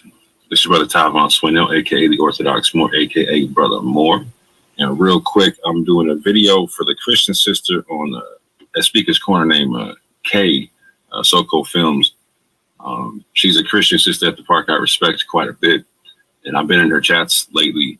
And whilst I was in her chat, I heard her mention something about a video she had priorly done with the Muhammad Hijab, where they talked about the age of marriage in the Quran and what it would be if, what it would be like if you just went by the Quran alone and how that would look, etc. So real quick, I'm going to play a couple of video clips and then get into a quick presentation. Sister K, I know I heard you say that you only rock with 10-minute videos, and anything longer than 10 minutes you can't really deal with. So I'm going to do my best to run through this really fast. But all the references will be on the screen, so you can pause it up if need be, if I'm going too fast for you. But without further ado, here we go. But I'm only kidding. Right, so yeah, Omar was just saying to me, oh, those Saudis, we don't care what they say, so maybe that's why. If they were at the Hadith, that's not, there are Quran only Christians, Quran only Muslims. However, Mohammed Hijab affirmed what he said to me. He said, "You're right, Kate. If we only go by the Quran, you are allowed to sleep with minors." So that's pretty damaging for himself. Well, they've got away with 1400 years. And this is the video that she's referring to, or at least the clip of the video she's referring to. And I have the videos linked down below. I have the live stream she was just on, that link down below. I have the clip I'm about to play from with her and Muhammad Hijab. I think the short and the long clip of it. And then I also have a very long response I did a long time ago to some apologists talking about this. For people who can actually watch the longer videos and whatnot, I have no issue with that. But here's Muhammad Hijab right quick. If you only took the Quran, you're right. If the Quran was the only thing, I have a video on this with Quran aloners. If you only looked at the Quran, based on the verse in the Quran 65:4, it would be permissible to have sex with minors.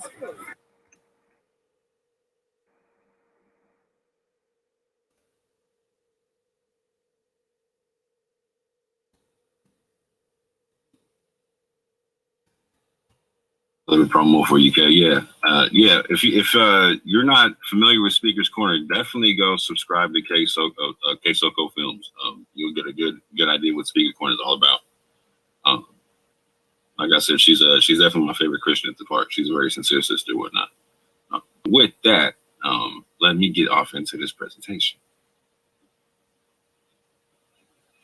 There is no child marriage authorized in the Quran. I'm going to run through a basic Quranist methodology right quick. Surah 39, ayah 23. Allah has sent down the best hadith, the best statement, a consistent book wherein is reiteration. So the Quran is the best hadith, and within it there is reiteration. We got Surah 25, ayah 33. The Quran is the best tafsir. We bring you the truth and the best explanation, or the best tafsir. So the Quran is the best hadith and the best tafsir. If you're in doubt as to what's coming down in the Quran, as the best hadith and best tafsir, the Quran advises you to go to the people of the previous scripture or the reminder that was given beforehand for clarity. So this is where I differ from most Quranists in the sense to where I'm not a Quran alonist. I'm a Quranist in the sense where I reject the hadith. However, via the instructions of the Quran, if I want clarity for anything, I go to the previous scripture as is instructed. Along with that, you'll see that in Surah 5, ayat 48, where it stipulates that the Quran came down, confirming everything that came down before it in the scriptures, and is a guardian over it. And it says, so judge between them by what Allah has revealed. So the Quran advises me to judge between the Quran and the previous scripture to get a clarity. And ironically, most Christians don't know this, but I'm going to give this one for free right quick. It specifies in Surah 5, ayat 48, to each of you we prescribed a law and a method. What it says there in Arabic is Sharia and Manhaj. So it literally says that in this chapter that Jews, Christians, and Muslims have their own sets of Sharia, different sets of Sharia.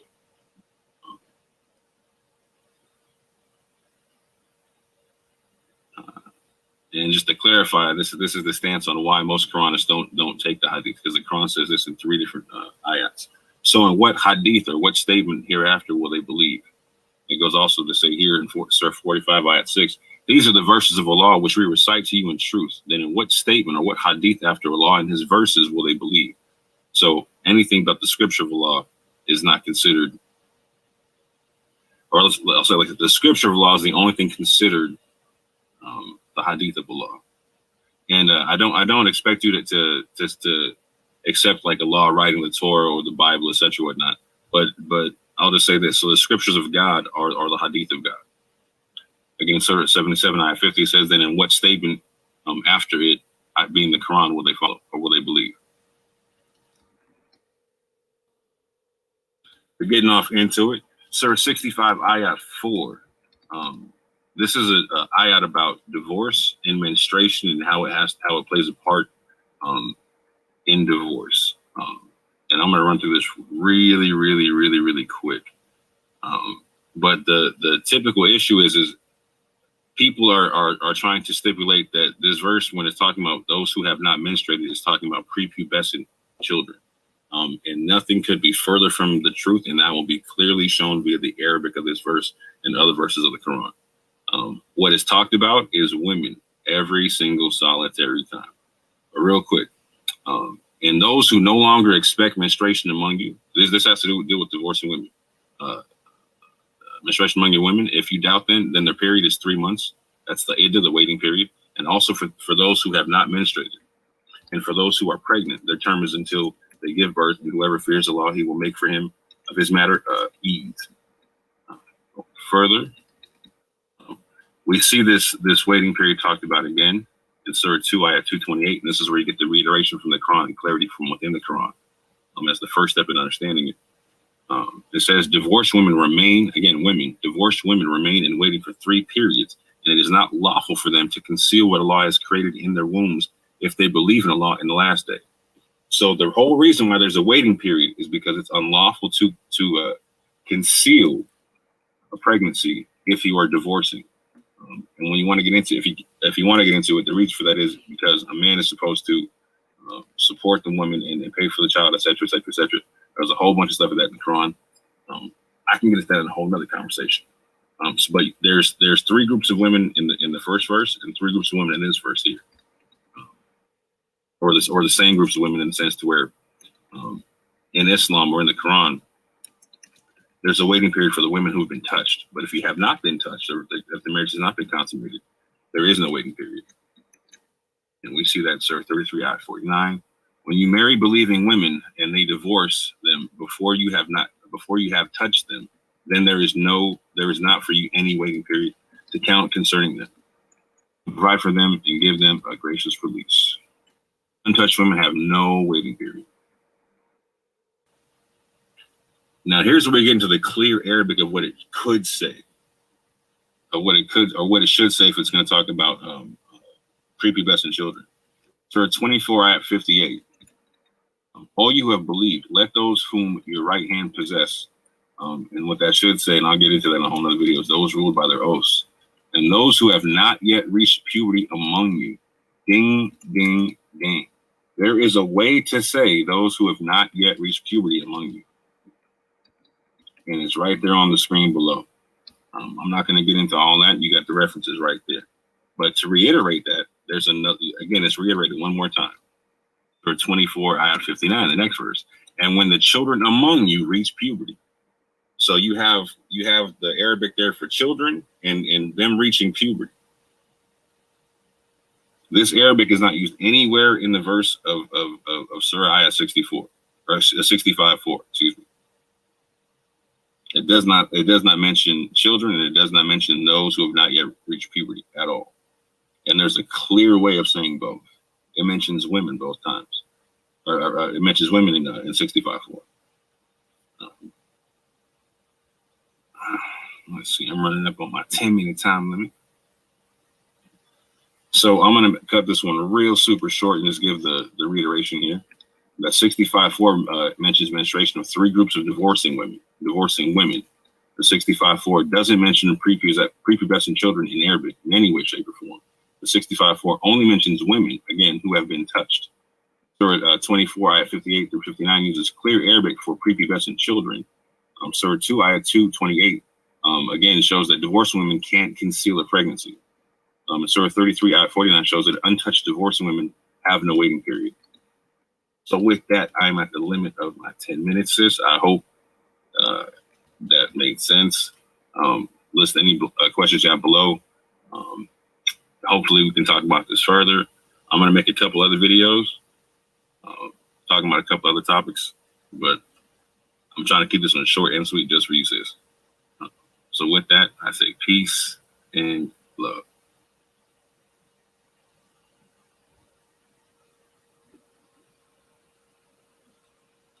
Yeah. So there's that. Hold on. I'm going to drop this link in the chat right quick. Let some people hop on. I'll see the brother Bernie Bay, some other people in the chat. Let me start bringing some people in. Bam, I got the 11. Hello. Peace and blessings. What's good, fam? Assalamu alaikum. How are you doing? Wa alaikum salam. Hold yeah, on. this is getting going to be interesting. Bernie Bay as well, and I think I've seen this guy before. Nice guy. Hey, Bernie, you gonna jump on? Anyone's gonna jump on? But anyway, what do you want to say, brother man? Me? Yeah. Oh yeah. I wanted to help out this review and rebuttal against this. These let's just say, not so friendly terms with those people. Do you get what I mean? Yeah, I got you. Yeah, it ticked me off. Why would Hijab just say that? To me, he clearly lied. Like, why? Okay, so for you, what's the clear lie? Is that he claimed that child marriage is allowed in the Quran in Surah 65 verse 4, but as you clearly in your presentation, I think in your last video, it clearly tells the opposite. It literally says that it talks about women, nisa, and you show that it doesn't mention anything about prepubescent anything. It's about the women who are pregnant from the looks of it in Surah 65. I'm thinking they were in menopause because it mentions 3 months after. Energy. Hey, how you doing? Yeah, it's been a while. It's been a while. And yeah, I brought up something a little bit controversial that people may not like. But, sometimes you got to do that. Otherwise, things get boring. No, no worries. I'm trying to keep it to the topic of this one, though. Okay. All right. Are you referring to the 65 thing? No, he's talking about something else. Yeah, something else that, opens up Pandora's box. But I'll hold that thought. Hey, Bernie Bay. I know this guy. It's Ask Him More. Peace, brother, man. How you doing, Bernie? Nick said he's driving at the moment, so he might have to be on mute for a quick second. Yeah, he also said something controversial that piqued my interest, actually. Yeah, we have to make that a whole nother stream or something like that. I'm trying to keep it to the topic. Yeah. That's true. So, let's keep it on the topic. So, Yeah. So what is going to be your response towards this guy when he made this argument against Brother Cameron? So first and foremost, the concept of so what Cameron was trying to say basically was the fact that the Quran talks about that you marry women, that you marry righteous and believing women and whatnot, right? And that's exactly. That's not children. Yeah, and exactly. So in other videos I've gone through and it broken down the fact that the Quran clearly breaks down the stages of age and whatnot. Yeah, the age of maturity, age of marriage. 100%. And so the Quran also specifically breaks down, like, so puberty comes before maturity. So so you cannot be prepubescent and be mature at the same time. Read the Quran. It's not possible. Yeah, it's quite amazing how they like to play around. There's one time, this guy, I'm not going to mention his name because I don't want to cause any controversy, not controversy, or any conflict, but about the spectrum and all that. I think you know who I'm talking about, Brother Moore. You may have to refresh my memory in the back chat. Okay, I think last year you had a debate with an atheist. He talks about the spectrum of Surah 65 verse 4, and how you marry children. You marry children, they automatically become women, which is plain redundant. Yeah, that's ridiculous. That is one of the most redundant thing I ever heard. And he tried to twist things to make a clear verse look ambiguous. I don't know what that kind of fallacy it's called, but that's a disingenuous way to make it look bad. Prayer Almighty, I have no idea how this literally made me a little bit ticked off, but yeah. Yeah, but this is where I like to point out the concept of where in Surah 39 ayat 23 it breaks down the reiteration within the Quran, right? Surah 39 verse 23. Yeah, it's where you're going to find repetition in the Quran and whatnot, right? And so that's why I show so in 65:4, if it wanted to use the Arabic for a prepubescent child, it could literally have done so. It's in the Quran. Yeah, it's tafel. It's one, yeah, but at the same point in time, like al hulma, right? The concept of puberty, right? It's there. Yeah. So in certain, it's there. and so Surah 24 verse 58. Yeah, clearly it says that. 100%. Yeah, clearly. And it specifies that children reach puberty in the next verse in 59, right? So like there's an escalation from being tiflan to puberty, then to maturity, right? Yeah. So like for example, the example of Isa. You see in the Quran, right? He was raised from a child to age of 40, I believe. I think it was Isa or Ibrahim, if I remember correctly. It was mentioned in the Quran. Okay, we real quick. We have a new person joining the panel. You want to say something? Hey, brothers. Yeah, when we were reading chapter 65, isn't it talking about the woman of the prophet or his wives? Isn't it talking about the divorce? It's talking about divorce, yes. Yeah, 65 is the Surah 65 is about divorce, period. Yeah. So I don't really get how his mind can think about 5-year-old girls when he's reading such a verse. So yeah, I mean. Yeah, I don't understand it either. Like, why would he say, "Oh, it's about 5-year-olds" when it clearly says women, which means an adult female? Like, how? Look, I know why. He's saying it to try to make people say, well, this is why you need the Hadith, right? This is the whole line of argumentation. It's to try to say that the book that says that it's clear is not clear, hence you need something to clarify it. Well, there are good questions and there are stupid questions. What did the people of the cow ask? They asked what color does it need to have? What age does it have to need? Etc. So I think we have to ask the right questions. And just because the book doesn't say you can do X, Y, or Z, yeah, it doesn't mean that you have to do those things just because it doesn't say you can't. So Well, yeah, the question becomes this: like, so if you want to marry a 5-year-old, how do you justify that via the actual words of the Quran? You can't. I think he's asking the wrong question. Yeah, he's trying to ask a setup question, right? Like, so first of all, it's a false equivalence. It's a fallacy to begin with, right? Like, so the concept of stipulating that you need the prohibition in there for it to stand is ridiculous, right? Because like what Cameron was saying, like the Quran says, like no, the Quran gives you the criteria for what to look for, right? So for instance, in Surah 4 it talks about not giving orphans their property until they reach the marriageable age, right? So then that begs the question, what's the marriageable age? And then when you go look at the reiteration of the Quran, every other time it talks about the orphans getting their property, it says they get it at the age of maturity. So then the next question is, well, what's the age of maturity? You know what I'm saying? And so you can get real specific with the thing, right? I think it's in the dictionaries as well, in Arabic dictionaries.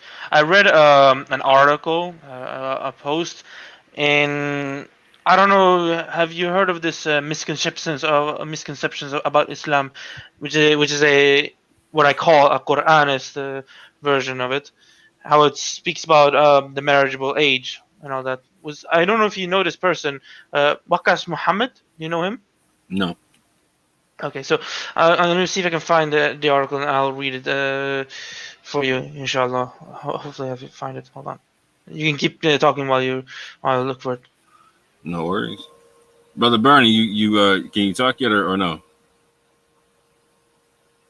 No, one man still getting his drive on. Okay, no worries. Oh, were you trying to talk or no?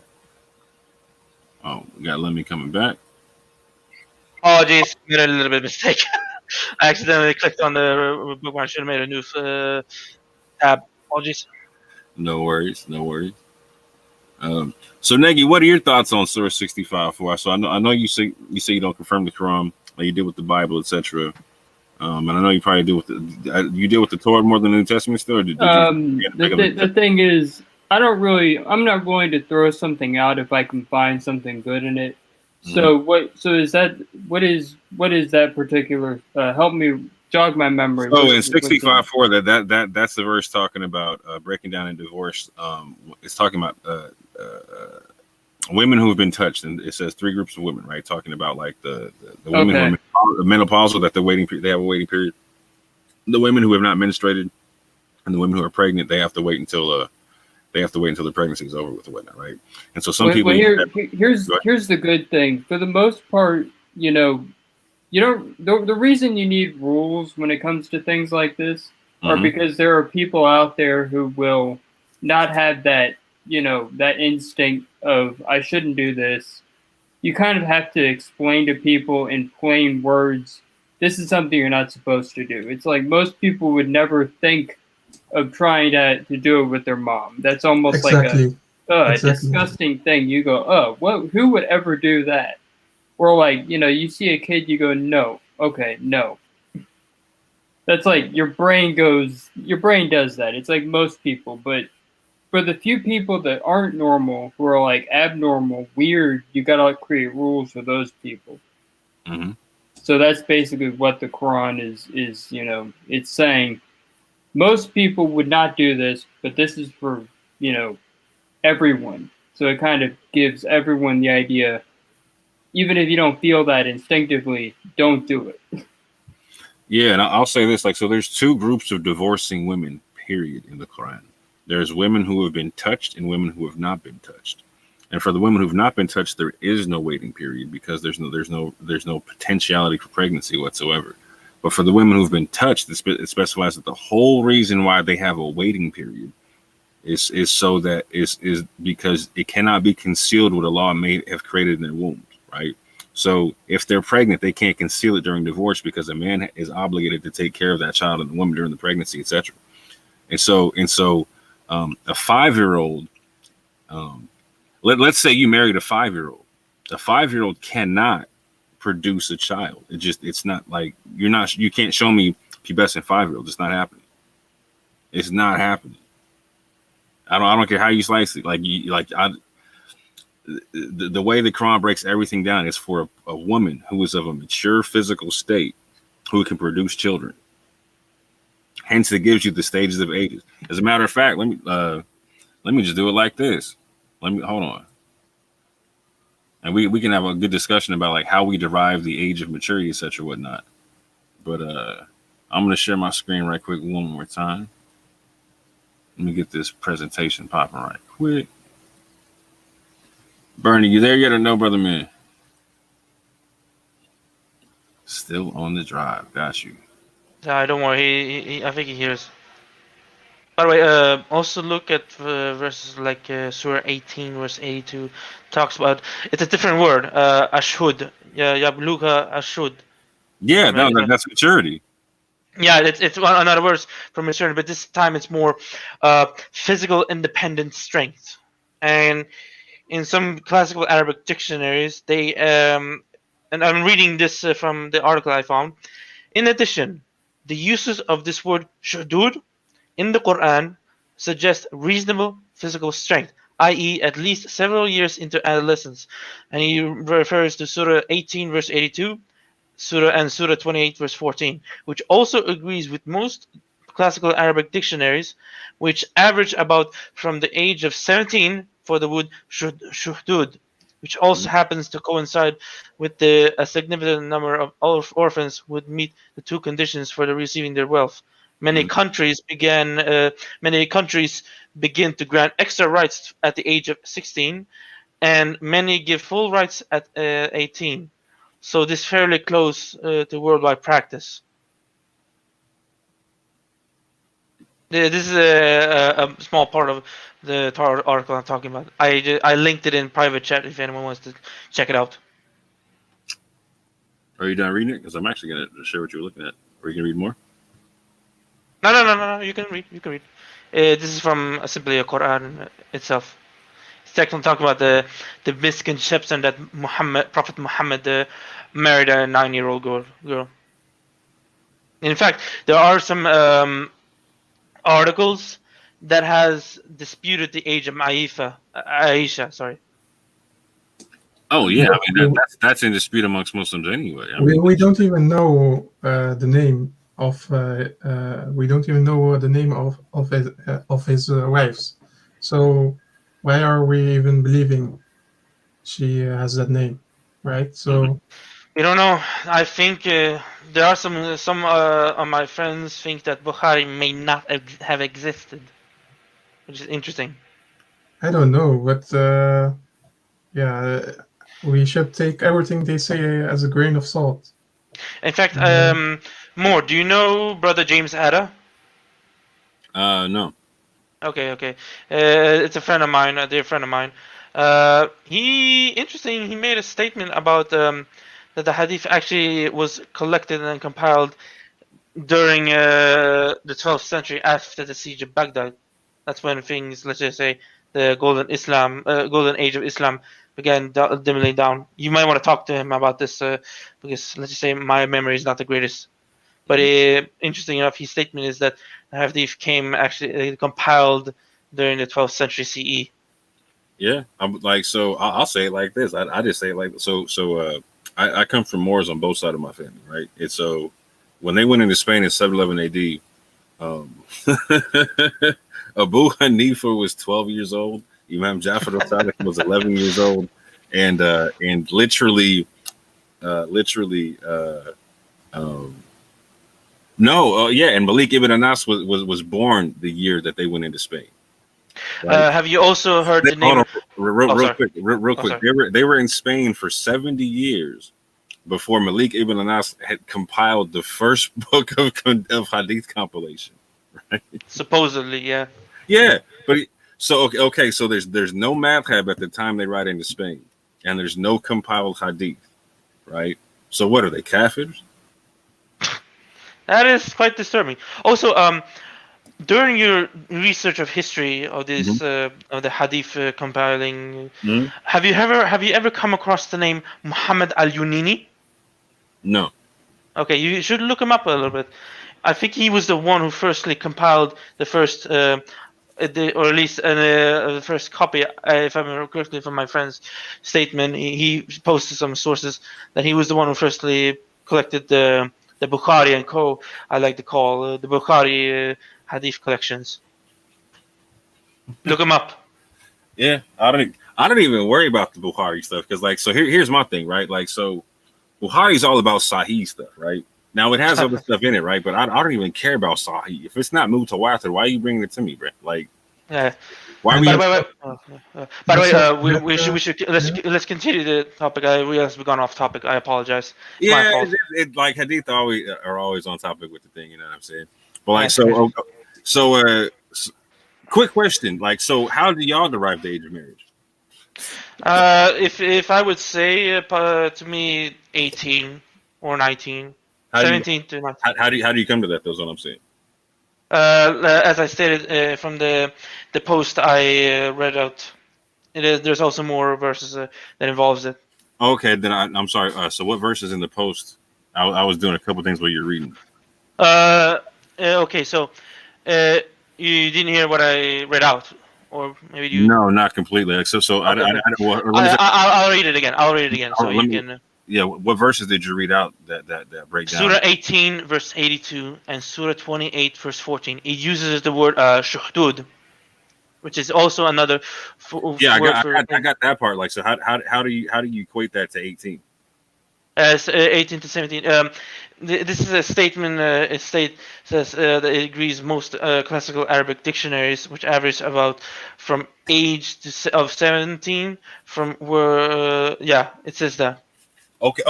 So you're saying that the definition itself of the word ashud, right? When it's saying mature, it automatically connotes somebody who's at least of that age. Average about from the age of 17. Okay, that's interesting. Average, and this is a statement. I'm going to see if I can find also it states that. Let me see if I can. Maybe from Lane's lexicon can help me out on this, inshallah. It says classical. I don't know. Can you can read Arabic, right? No, not yet. Not completely. Okay. Maybe I can. I think maybe there's some friends of ours who's watching us. Maybe can read Arabic, like Quran centric. I think he usually watches the streams. I don't know. Yeah, Quran centric. Well, I don't. He sees some of my stuff. I don't know if he watches my streams, but you made it. Yeah. Quran centric. I'm a fan of his. You know what I'm saying? Yeah. Appreciate what he brings to the community. Very, very, very thoughtful brother. Very, very interesting concepts. May Allah bless that man. Okay, so I'm gonna see if I can find it. Yeah, so go ahead. What you're doing, brother? I'll look for the PDF. Well, yeah, like so. This is where I derive my methodology. Now, I'm different than most Quranists in the sense I'm not a chronologist, right? Like so. Same. Yeah. So when I read the Quran literally advises me to go pick up the previous scripture if I got certain questions. Yeah. So in this concept of like how you derive how a should can mean like 17, 18. Let me back that up right quick. You know what I'm saying? Using the previous scripture, if I may, and the Quran. So like we got the what is the age of marriage in the Quran and the Bible, right? So in the Quran gives stages of ages. I'm not going to give all the specific concepts to it, but you get basic stages of age, like so Surah 22 ayah 5. You get this concept of being a child, then being brought into maturity, and then reaching old age. 3 basic stages like that, right? And again, like you can see, like the brother's talking about ashud, right? You can see that they're ashudahum, right?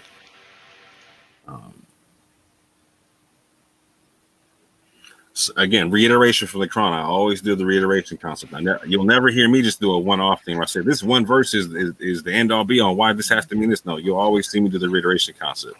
So you see the same stages again talked about in 40, 67, where you get the stages of childhood, again, the tiflan, the yashudahum, your maturity, and the shuyukhan, the old age, right? And becoming an elder, etc. Again, you get this, and this is interesting. You get a certain division happening, right? Where there's children and then there's women, i.e., grown-ups, right? there's children, then there's women, and there's a straight barrier between the two. And a break. Yeah, complete. Oh, sorry, I apologize. No, go ahead, jump in. You're fine. Okay, it's a complete. How should I put this? Distinction. It's a complete distinction there. Right. And so this is a verse having to do with modesty or whatnot, right? And it says, and tell the believing women, right? The women, right? To reduce their vision and guard their private parts and not expose their adornment. And then it goes on further in the verse to talk about, or children who are not yet aware of the private aspects of women. Literally draws a barrier between the two. So going forward, we see this concept to how children become women, etc., and what the process is, right? Because we see in Surah 24 at 58 that there's a group of people who have to ask permission to go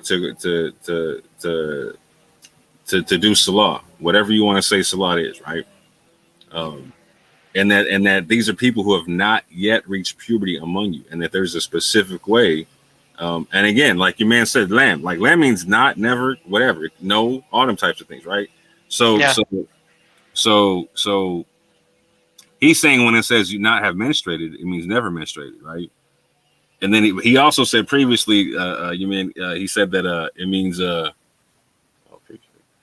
also that other people recognize that it could mean someone who's pregnant, right? And we're about to get into that right in a second, but here it's breaking down the concept of those who have not yet reached puberty among you, and this is not said in 65:4. So if the Quran was going to specifically talk about prepubescent children, there's a way it could have said it. And not only that, sorry. No, go ahead. Okay, and not only that, there's also another Arabic word. If you would have said not yet, it would be lamma. Thank you. Facts. Hence, when you go on the word by word, yet is not there. Yeah, and exactly. We'll see that in a second, right? And you can double check everything I'm showing here via Quran Corpus. I didn't put in the Arabic part of it because you can go check that out yourself. This is more so for Westerners and Christians and whatnot to see how this works in the word by word. But yeah, if I want to say those who have not yet reached puberty among you, or someone who's prepubescent as a child, I can say that with the Hulama, right? So your man was talking. He was like, "Show me puberty, got you. Here you go." Right.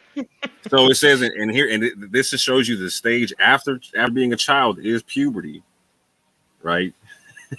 But it's still it's still not called being a woman. It's still not. There's no puberty is mentioned twice in the Quran, and nowhere is it equated to being mature. Not it's a classical claim, but obviously not what Allah says here. Yeah, and again, where's the reiteration in the Quran? Can you show me one verse that says puberty equals maturity? No, but I can show you a verse that says that children go into puberty, so it's the stage after being a child, right? Yeah. Or if nothing else, it's and you'll see this from the Torah whatnot, that it's actually the second stage of childhood. You know what I'm saying? That like, so puberty, when you're done with puberty, that's the stage where you go into maturity. But I'll show that in a whole other set of verses or whatnot.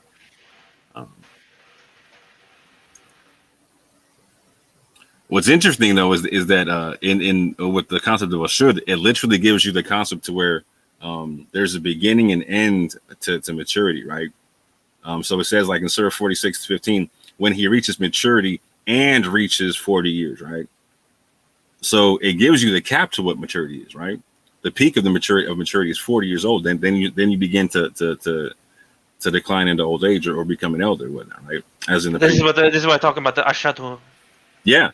So for me, the logical question becomes: so what's the beginning stage when it says he reaches maturity? What's that beginning stage, right?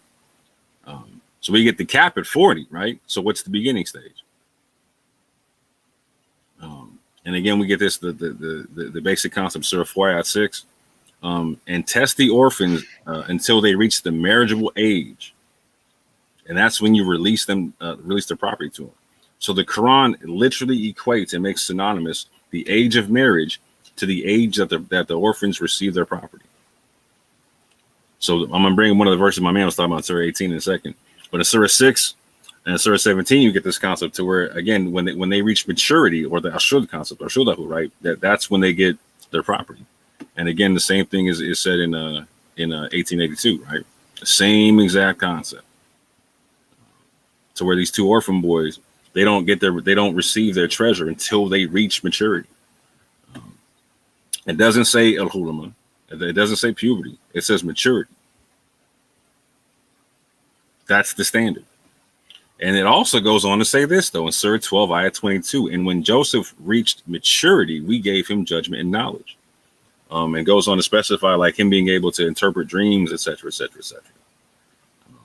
So this is where when I have a question that I can't specifically answer 100% via the Quran, I do what the Quran tells me to do. I go to the previous scripture for clarity and the previous reminder, etc. Via Surah 10, ayah 94, via 1643, and a bunch of other ayats and whatnot. I'm not going to put them all here right now. But when I do that, I can go find out how old was Joseph when he was interpreting dreams and when he was given knowledge. And look at Genesis 37 too. It somewhat supports what I'm saying. No. It's about to 100% support what you're saying. Let me break down what it actually says in Hebrew.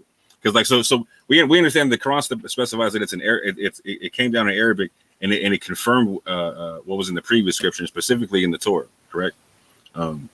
It talks about we understand that the Quran also says that every messenger came speaking the language of their own people. So we know that Hebrew and Arabic are sister languages and whatnot, right? And so there's concepts that are going to be consistent. So you're saying that this concept of a should is like a range of an age, right? Do I have that correct, brother man? Did I lose you? Hey, who are you talking to? You. Oh, sorry. I was looking at an article. I apologize. No, you're good. I was doing that earlier. You're straight. Okay, so what would you say? You're saying that I should it covers a range of an age, correct? Yeah, it's average from 17, so around maybe 17, 18 to 19, reach of independence. But you're saying that the range starts at like around 17, roughly. Yeah, average from about that. Remember, I'm quoting from this article I'm talking about that I mentioned to you. Well, I'm about to quote the previous criterion. You know what I'm saying? So in that previous so the Torah is not just called like. Again, we can talk about this in a whole other discussion if you want to. But the Torah is. I don't delve much in the previous scripture, but if I'm with it, right? But the Quran mentions it, right? And so. It mentions should. I think it is mentioned in the Quran as well about this when he reaches independence. The different conversation. But this but this one here specifically is talking about. So when the Quran says that Joseph he reached the age of maturity when he was given knowledge. Literally, the Torah breaks down how old he was when he started interpreting dreams, and he was 17 years old, right? And when it says that, it calls him an interesting word. In English, it says that he's a lad, right? But that word there in Hebrew is very, very interesting. Let me break that down right quick. So this word for lad is first used for Ishmael in the Torah, right? Right after he gets circumcised or whatnot, and he gets put out of the camp or whatnot, and it's him and Hagar or whatnot. It says that God is with the lad, and he's 14 years old at the time. So like at 13, 14, he's being called a lad, right? This term for lad has to do with two stages of childhood, right? Via your infancy and childhood, and going through your adolescence, right? This word na'ar in Hebrew, that's what it means. This word for lad, right?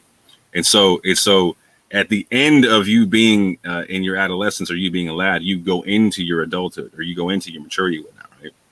And so literally, like the Quran is handing off, like the Quran is handing off or is meeting the Torah hand in hand saying, okay, at the end of adolescence is the beginning of maturity.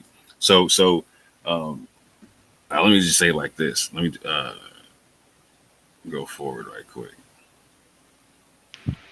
So there's literally this concept in the Torah where somebody has to wait for another person to grow up to be married, right?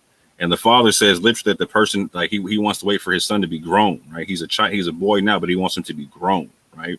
So like what you're talking about, brother man, in terms of like a word that like establishes like okay, this is this age range, right? This is where it starts and ends it with, right? So there's this term for that they use for grown. It's used in two ways. It's used for a child or an infant that's growing into being a child, and then a child that grows into adulthood. Yeah, that's like a difference. Al-Hulm is like the child goes into adolescence, puberty, right? And Ashuru is from adolescence, puberty, to independent, grown up, like a young adult. 100%, 100%. And so we also see this specified here as well, to where in Exodus we have Moses in the span of one verse. Moses goes from being an infant being found, you know what I'm saying, and then growing into a child. And then the next verse, check this out. In the next verse, it says that he's grown, right? And it came to pass that in those days when Moses was grown, right? The definite, he's done growing. He's reached the peak of it, right? The peak of what he's going to grow to. And check this out. He's 40 years old in that verse. He's 40. Yeah, he's 40 years old, just like the Quran talking about the peak of maturity. 40. Yeah, peak of maturity. So it coincides with it. 100%. That's what Allah said. Yeah. 100%. So we have confirmed via the Torah and the Quran this concept of maturity ranging from 17 plus and peaking at 40, and then you moving into your old age. Yeah, when you let's just how should I put this? Your physicality gets a little bit weaker as age progresses. Yeah, you start. It's natural. It's natural. 100%. Exactly. 100%. Can you bring the last page of the presentation again, please? The one with the verses. Oh yeah, hold on right quick. Thanks. I was. What verse? What verse? Yes, this one. Okay. Also, in the Quran, you read from Surah 12, verse 1 to 22. It mentions about Yusuf after the events. If you look at during this time in Misr, with Yusuf, he reached his independence. And then we give him judgment and knowledge. That's biological standpoint. If you think about it, from my perspective, if you look. I think it was after he was adopted and technically taken in by the governor in Misr, his wife. Yeah, so what's interesting about that is when people talk about like slave girls or being able to do the thing with this like rape slave girls or marry underage slave girls or whatnot, right? What's funny about what's funny about that is so the term used for like the young servant people, etc., right? Is literally what it's referred to. So Yusuf is referred to that same term by that same term. He's called like a young servant boy. A gulam, I remember correctly. A gulam. I don't know if that's the one or if it's another one. I might have to look. Hold on. I think it starts with an F. What? It starts with the what? I believe it starts with an F. Hold on, let me look it up right quick. Because it's in Surah. It's in the same Surah, Surah 12, verse 19. Verse 19 it says, "And they're traveling. They found Yusuf in the well, right? When he was hiding, he knew about his siblings wants to kill him, so he hid in the well." Not the one I'm talking about. Hold on, right quick. Okay. I'm thinking about. I'm thinking about 12:30 Fatah, right? So 12 what? 12:30. Hold on, real quick. Where it says because in Surah 19 it says, right, a woman in the city said the wife of Al-Aziz is seeking to seduce her slave boy, right? He has Fataha. Oh yeah. Interesting about in its root word, Fataya. Fataya is actually they think that it's some sort of like, I don't know if someone claims this. Have you heard this claim that Fataya means prepubescent or young children or something like that, right? I know I've heard people try to say that. Now that's what I was going to just flip the right. But it's not true. It can't mean that if this. So it's saying that about Yusuf, right? So it can't be meaning that if it's also saying that he was mature. Yeah, he was fully grown. Fatah is a young adult at the range of someone at like again 17 to 19, from 17 to like before 30s, someone before 30s. And so the Bible, the Torah literally says that the age that he was when he was like interpreting the dreams or when he was being given the knowledge by Allah. He was 17. He was 17. He was from 17 to 30. He was 30 when he was standing in front of Pharaoh. And when the traveling caravan is Surah 12 verse 19, It says he was called a gulaman, a boy, a young boy, Right. and which is a young teenage boy. So it in a way coincides with what Allah said in the Quran and in the Torah, or the so-called Old Testament. But yeah, it's someone who is a fully grown youth at their prime, to be exact. Correct? Yeah. Are you scratching yourself or something? No, I had to go spray something right quick. Oh.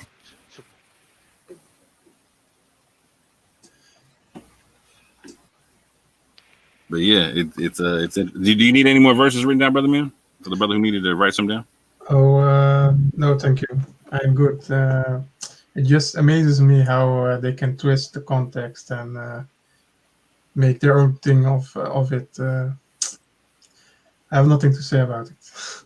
Yeah, if I was there, I would not be happy at all. I would literally confront him dead on. Yeah, I wouldn't be. I would not be violent. I would not be violent. I try not to No, be. of course not. Because the way he said that against what Allah said in the Quran, it's. Yeah. Well, that's an interesting topic, but I'm gonna drop off. Take care, guys. All right, man. Peace. Hey, peace and blessings, my friend. Thanks, It's good man. to see you, my Same to friend. you. It's Yep, good to see you, mate. I'll be on next time I see. Next time I get the notification. So yeah, No see worries. you guys around. Hey, why so religious? You're my second favorite atheist. Feel free to jump on if you want to, man. He said I'm adding fully grown. I actually didn't. It's in if you look at Project Rootless, it says that actually full grown. I'm not lying. You look at Lane's lexicon. It's getting late. I don't know, maybe I can be here for like 10 minutes or something. Yeah, I can go ahead and shut it down for y'all, man. I know. No, you don't have to shut down the stream or something for me. No, I know it's late. I mean, I've already been on for 2 hours. No, it's for me. For me, it's a bit late. Yeah, I know it's late. We all are. But yeah, it's what's sad to me is seeing people try to discredit the Quran just to uplift the Hadith in the sense where they want to. Like, why would you make something like that so muddy and that like when it's really super clear, right? What will be like? I don't know, man. I don't know. Obviously, the point is to try to stipulate that you need. This goes back to back in the time of the Mithna when you had the Akhul Kalam like beefing with the Akhul Hadith or whatnot. And You mentioned that when you were in Maverick's chat, Maverick's Street to Vegeta. Yeah, and so a lot of people like I've literally heard all the arguments for the Hadith. Like I literally found where they all come from. They all come from Imam al-Shafi'i, right? All of them go back to him. Where he's talking about like, yeah, the Quran is the book and the Hadith is the wisdom, or the obey Allah, the obey their messenger concept. Or whatever the Prophet gives you, take it. Like all of them come from Shafi'i. Like I literally found the book where he argues against a hypothetical person of the Akhal Kalam, right? And he gives this person that he's arguing against, so he lets them make their arguments. He makes his arguments. They make their arguments. He makes his. And he literally the beginning of his book is sidestepping their first argument. I'm like, whoa, what was that? Like, so he comes off saying, he's like, yeah, so the Quran says there's this concept of the book and the wisdom. He's like, so what is the book and what is the wisdom? And so the guy from Akhul Kalam says, like, well, the book is the Quran and the wisdom are its judgments, are its hukmah, right? Or its hukmah. And he was like in Shafi, he was like, well, nah. He was like the wisdom is the hadith. He never addresses why it cannot be the judgments or the wisdom isn't the judgments from the books or whatnot, right? From the book itself, right? Go ahead. I'm wondering what verse was he referring to. Well, as a matter of fact, is he referring to Surah 17 verse 32? I believe it was it. Hold on real quick, because a lot of people are familiar with like when the Quran says the book and the wisdom, but they're not familiar with it where it says the book and the judgments, and it's literally the same word. Yeah, it's hukmah. Right. Surah 17 verse 29. Yeah, if you look at verses before, was it Surah 17 verse 29? Because I think that's the one that's mostly used, right? Hold on, real quick. Book and the wisdom. There's a few of them real quick. Hold on. There's a bunch in Surah 2. Hold on.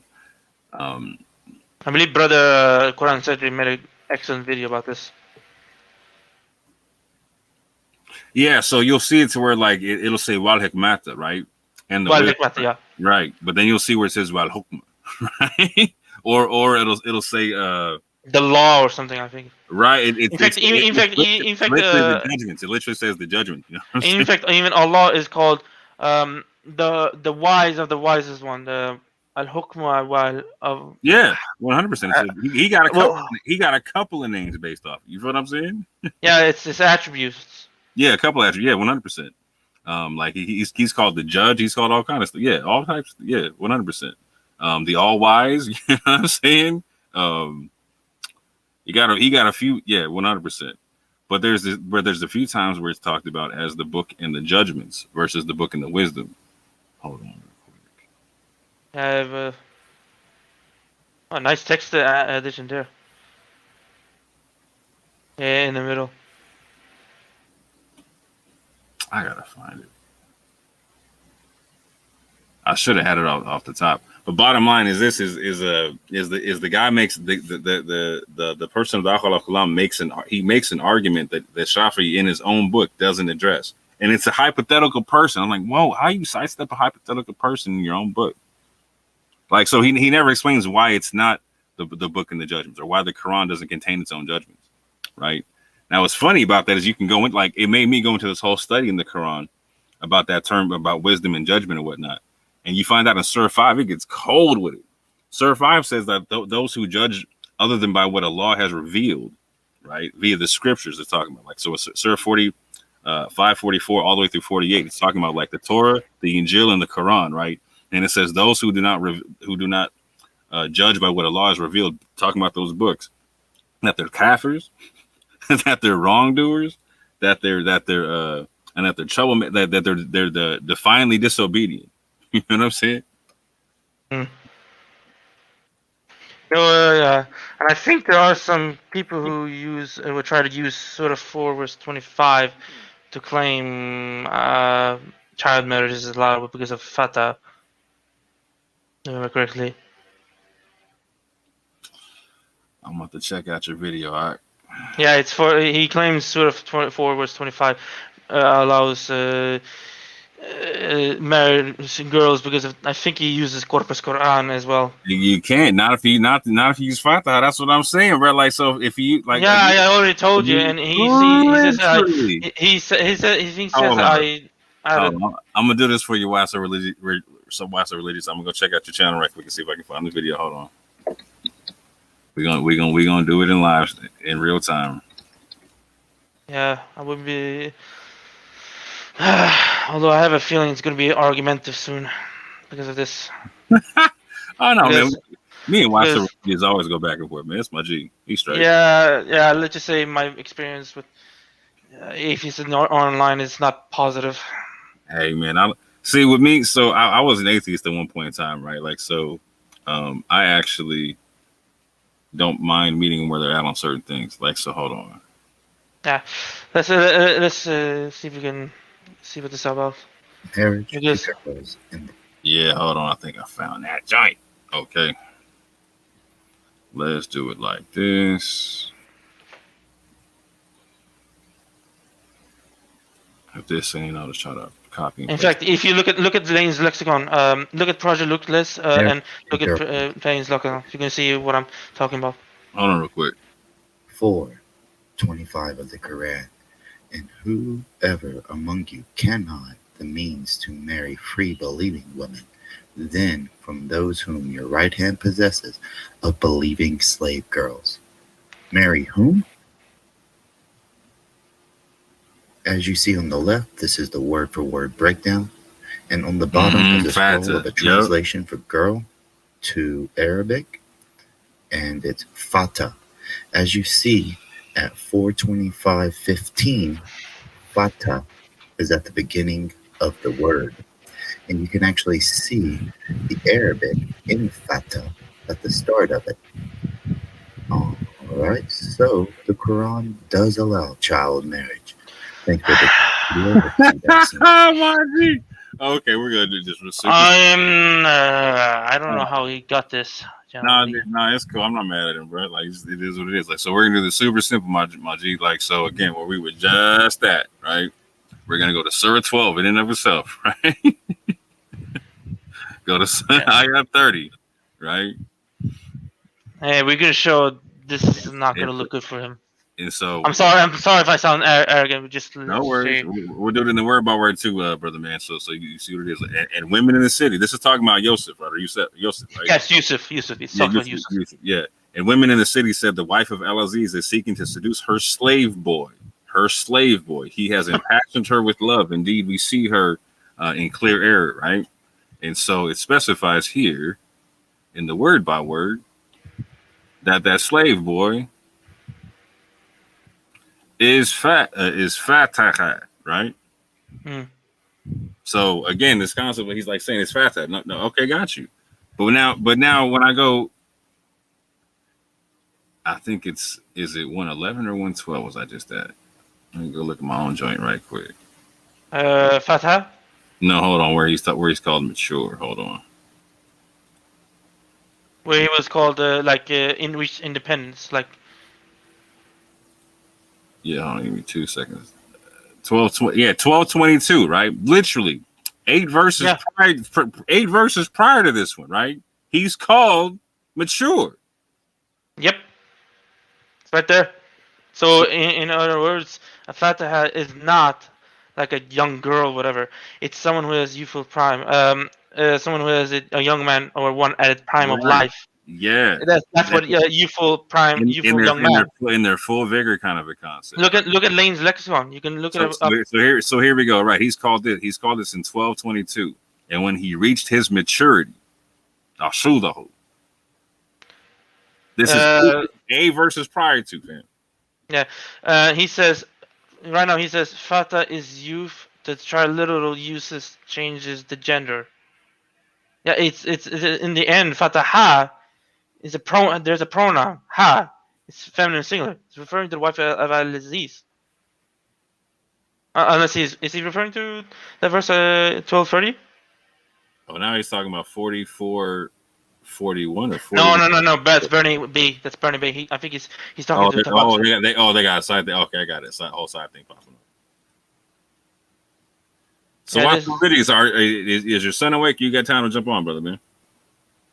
I gotta go soon. Yeah, it's man. Getting late. Yeah, I can dig it. I gotta cut myself. All right, but like I said, look at Lane's lexicon. Look at Project Rootless. Do you know what Project Rootless is, right? No. Look it up. Look at. It's very helpful. Trust me. It's gonna help you. Help me a lot. So what it's called? Project what? Project Rootless. It's a technically. If you look at go to like root word, it talks about the root word meanings and all that. And if you click on, I think if you look at, I think there's a way to find a way to check it out. There's a way to, which root was you use? If you got a link for it, please let me get it. I have a link. Don't worry, I have a link. I'm looking, I don't see it. Hold on. I'll show it to you. Let me see if I can link it to you. There you go. Look at there. Okay, bam. Let me check this out. Yeah. Okay. So look for the root word Fataya. It's F-A with a, with the straight line, middle line. T-A, middle line, Y-A. And then also look at Shin, Ha, small H with A and Dal. And also look at the Lane's lexicon links. It also provides Lane's lexicon links and PDF links, and also edgetile.net. Do you know edgetile.net? It's an Arabic lexicon and dictionaries website. It's very helpful, my brother. Interesting. That's what's It will show you. For example, if you look at, we were talking about Fataha, right? Okay, so look at click on the Lane's lexicon. Are you there right now in Project Rootless? Yeah. Okay. Did you find Fataya? I got Fataha. keep going, scrolling down, and find fataya. There we go. Got you. Fataya. That's the root word of it. Okay. Now click on both on the 120 and 121. He'll also show you the meanings of it. And I'm going to quote it here: to be young, full grown, brave, generous, manly qualities, bold, courageous, fine fellow, gallant, young comrade, young slave, servant, afta, to advise, give an opinion / instruction, decision, judgment, or decision in a matter of law, give a formal legal decree, announce inform a legal order, issue a in brackets divine and outer brackets decree or sacred law, explain the meaning, pronounce, furnish explanation. So in the root definition, if you look at the first meanings, it's also about to be young, but it also talks about full grown. So it's a full grown youth. And it coincides with what Allah says in Surah 12, verse 22 and verse 30. And of course, the uses of the Torah. Yeah, I think if we were to really splice it and get into it, you know what I'm saying, you would see to where this is like, so you know how the Quran says is there is like the beginning and the end stage of maturity? This would cover that first half, right? Yeah, Fataha is technically a full-grown. It's technically a test. Something it's useful. Like the concept of useful would be like you're past puberty, you're in maturity, but you're not. But like you're not at the later end of maturity. You know what I'm saying? No, of course not. You're not like at the 40 age of age. You're like somewhere around 18 to 27 or 28 or something. A youthful prime person. Yeah, going into prime, exactly. Yeah, youthful prime. That's automatically means a young adult. Even says that in Lane's lexicon. Look it up for yourself. Click on them and show it so we can see what I mean. Click on the links of the LL V6P and 120. Did you click it? Yeah. Oh, I didn't. I must have didn't see it because I was looking at the pages myself. Oh wait! It didn't. Oh, it sent me to a different page. Hold on, let me. I think it's because it's screen by screen. It's a PDF file. It's a PDF file. I use a Google app called I think it's called something else. PDF here. Okay, so now press Shift F. No, I think it's Shift F, right? No. Control F. I'm sorry. Control F. Yep. What you want to look? Type in youth and highlight all. You're going to see what I'm talking about. Zoom in if you can. You see what I'm talking about here. It will also highlight all it talks about. Now look here. Here's it says, he was or became such as it termed, i.e. youthful or in its prime of life. That tells you that someone is in their prime of their life, someone is a young adult. Because how can a child be a youthful prime of life? They're not at their prime. Facts. So and is there a way? I think there's also way to also, because in the app I use, it also highlights all the words that include uses the word youth. Go down more like lower left. It only has youth twice on the page. No, yeah, go down more. Go like lower down more to the page, the part that I'm talking about. It will continue. He affected or assumed a likeness to youths or young men, said of an old or elderly man or one past the prime of life. That there tells you what it is. That it's a young, fully grown young adult. Now go to the next page, 120. A useful man, 100%. Yeah, yes, youthful man. It goes explain more in the next PDF file I'm talking about, the 121. Right. Okay, I'm gonna. SubhanAllah. Oh, jeez. Okay. Now type in like I said, youth again. Yeah. And you will see what I'm talking about. Okay, so on this page, okay. Okay, so yeah, it goes in more detail. Now see here. Okay, so it types in Arabic. I sadly can't read Arabic, even though I sound like I am in Arabic. Yeah, a youth or a young man or one in prime of life, and a epithet signifying youthful or in prime of life. And you can keep going more. I think there's more as well. Does it mark on all? Okay. Yeah, hold on. Okay. One more. Okay, strong, now go in the middle. Go in. Here you go. You got a strong youth or young man. Yeah, go in the middle, like, and a little bit down. And a little bit down. Yeah, hold on real quick. Okay. Do you see it? Youthful. Here we go. Yeah. Youth or youthfulness or the prime of life, or as in substance, or the latter used in relation to human beings, and the former to camels, like out of that. Now here it also tells it: children or had or have been born to him in the youthfulness or in prime of his age, meaning a young father. If I get this right, I apologize if I mistook it or something. Here it says that, and also in the lower middle, youthful or in the prime of his life, like, and it's a different Arabic word. It's applied to, of course, a camel or to anything like a beast, or to a human being, or like which is applied peculiarly to a human being. But it's also used to sometimes applied to a camel, like fatah. Now, going to the right side, if you look at it, upper right side, sorry. Also, youthful conduct. One says in Arabic, he is inclined to ignorant or foolish or silly and youthful, and conduct. It's a usual thing. You see usually sometimes young teenagers, like someone in their college age. I think you get what I'm going with this. Mm-hmm. They sometimes do something stupid things, and it's a usual thing, of course. And we keep reading, and generosity, humor, ableness, liberality, or bountifulness, and use as a meaning, thus in brackets, treatise on the law, but not occurring to the sunnah or the scripture, if you talk about, what I mean. But yeah, but if we get now, you get to what this, now we see what this we were talking about here.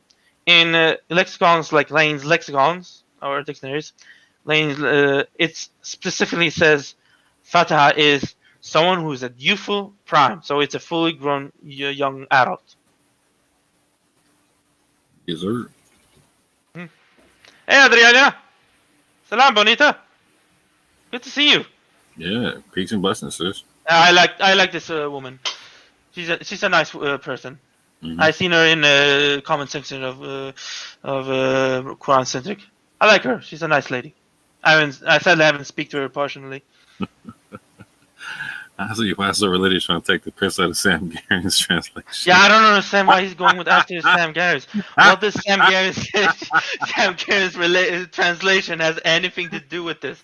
If you translate it as maidens, whatever, that doesn't help out at all. Because his whole thing is like, okay, if you don't like it, come out with your own translation. That's his whole thing right now. Like, ironically, yeah, and in fact, I'm literally working on one. So if you look up the word maiden, and I'm reading some of Google, it says unmarried girl or young woman. So his argument. See, there you go. That's my G right there. Right on. That doesn't help out. Where are your translations? Right, so I can compare the two. My G, you know what I'm saying? Okay, I understand. No, I respect that. See, that's why I like my G. That's actually a respectable point. Like so. Me, I use the monotheist group. For me, it's like the most neutral. If I say that, I don't use translations first and foremost. Man. I have translations. I don't. That's not my thing. Though. I go by word by word. Like I also try, but I sometimes use translation. But I usually also go word by word. If I'm word by word is better, man. Yeah. If I study, that's what I'm doing. Like I can't. Yeah. So okay. So brother, remember this part. Also check out on Shuhud and the Ghulam and of course the Hulama lists and all that. Oh come on, religious! Don't pull that. Don't buy the. Oh, come on, religious. You know, if I make one, it's gonna be for free, bro, man. Okay. Prayer Almighty. Okay, so yeah, it's getting late now, sadly. But like I said, brother Moore, I recommend use Project Rootless and its links to of its Arabic root word systems. Yeah. And also, if you have contact with Quran Centric, he can also help you out with the root definition in the Arabic language as well. It would be. Yeah. I think it would be very helpful, my dear brother. I'm with that. Like, so at this juncture, I actually got beef with the Arabic lexicons. So at this juncture, what I'm doing is I'm comparing contrasting the Arabic lexicons with the Aramaic lexicons with the Hebrew lexicons.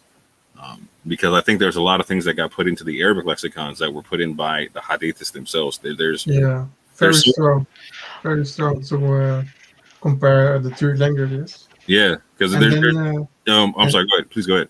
You got it. Yeah, and then you can also use the verses, the verses themselves to. Yes.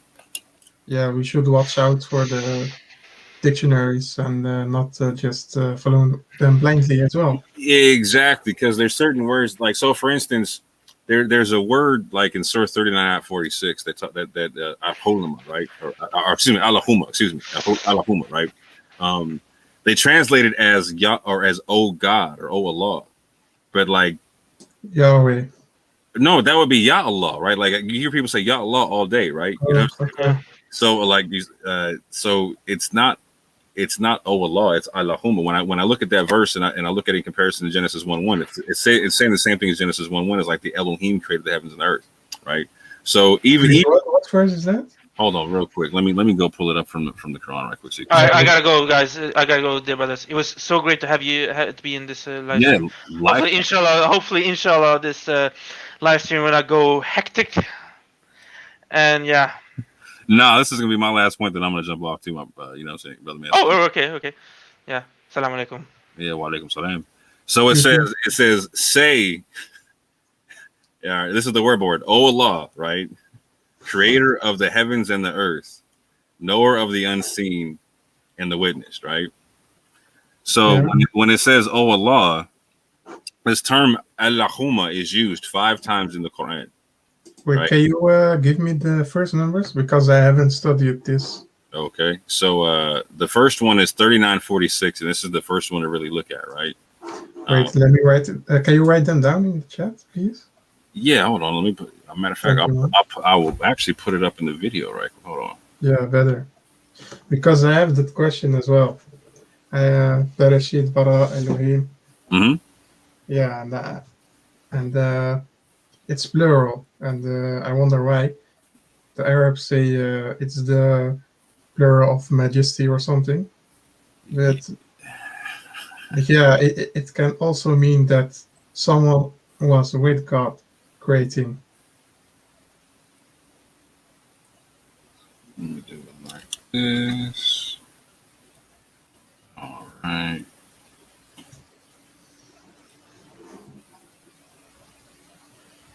But yeah, okay, so this term Allahumma is used 5 times in Surah 3 ayah 26, Surah 5 ayah 114, Surah 8 ayah 32, and I'll put this up on the screen. That's all. I'll put this in the chat and on the screen in a second. But I'm gonna do this real fast. Okay. Thank you. I will have a look at it. Bam. There's that. There's 39:46 on the screen right now. Oh Allah, creator of the heavens and the earth, knower of the unseen and the witnessed, you will judge between your servants concerning that which they used to differ. So that whole concept of creator, that like Allahumma being the creators in the heavens and earth, is the same as Genesis 1:1. And so there's actually Arabic scholars that stipulate. We're talking about like Sheikhs al-Islam, right? That talk about the fact that this word actually is derived from Hebrew and from Qatani. So like they actually have Sunni scholars that say this word Allahumma comes from Elohim. You know, so sounds like it. 100% sounds like it. It sounds more like Elohim than Ya Allah. It's not even spelled like it would be spelled if you said Ya Allah. But to be honest, isn't it asking? So isn't it like, shouldn't we read it like Oh God, creator of the heavens and the earth. If it was written, I don't want to be biased, right? So it's literally saying Kuli Elahuma, right? So it's say the there's a definite article there, right? Yeah, but say, oh God, creator of the heavens and the earth. But it knower doesn't. of the unseen. And But in order to say oh, it would have to say yeah, like when it would say like Ya Isa, right? Yeah, but my Arabic isn't that great, so okay. So yeah, I can't give you any advice. I'm just asking, and okay, no worries. Yeah, just because you brought it up, it interested me, and yeah. So hold on real quick. Let me put the actual. Let me fix this. Put the other word on the screen for what it's actually saying. I will check what concordance. I will check the concordance. Yeah, just like you said 5 times. As a matter of fact, I'll put the 5 in there right quick. I'm gonna make it bad. I'm gonna make the 5 on there right quick.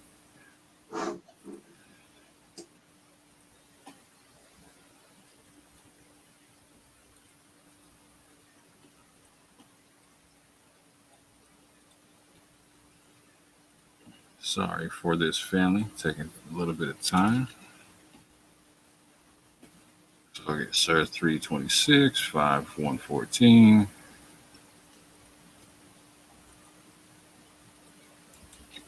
And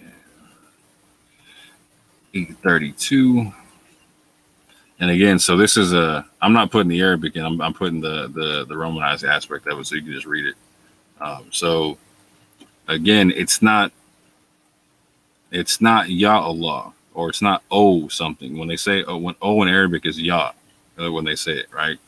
Or when you write it, even like so, even to write it looks. How sure are you? Because just for the word son, 100%. Just for the word son, there are like 3 different words: Ghulam, Walad, and Ibn. So in the context shows you which one to use or whatnot. Yeah, okay. These are the citations real quick of the other 5. I'm trying to read the context now.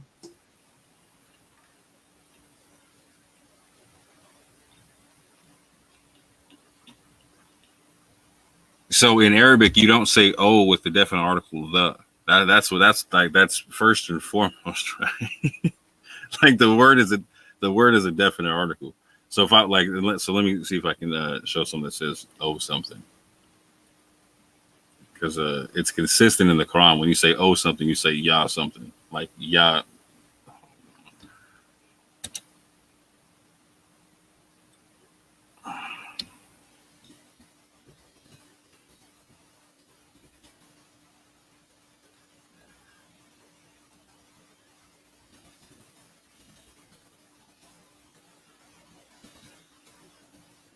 Yeah. There we go.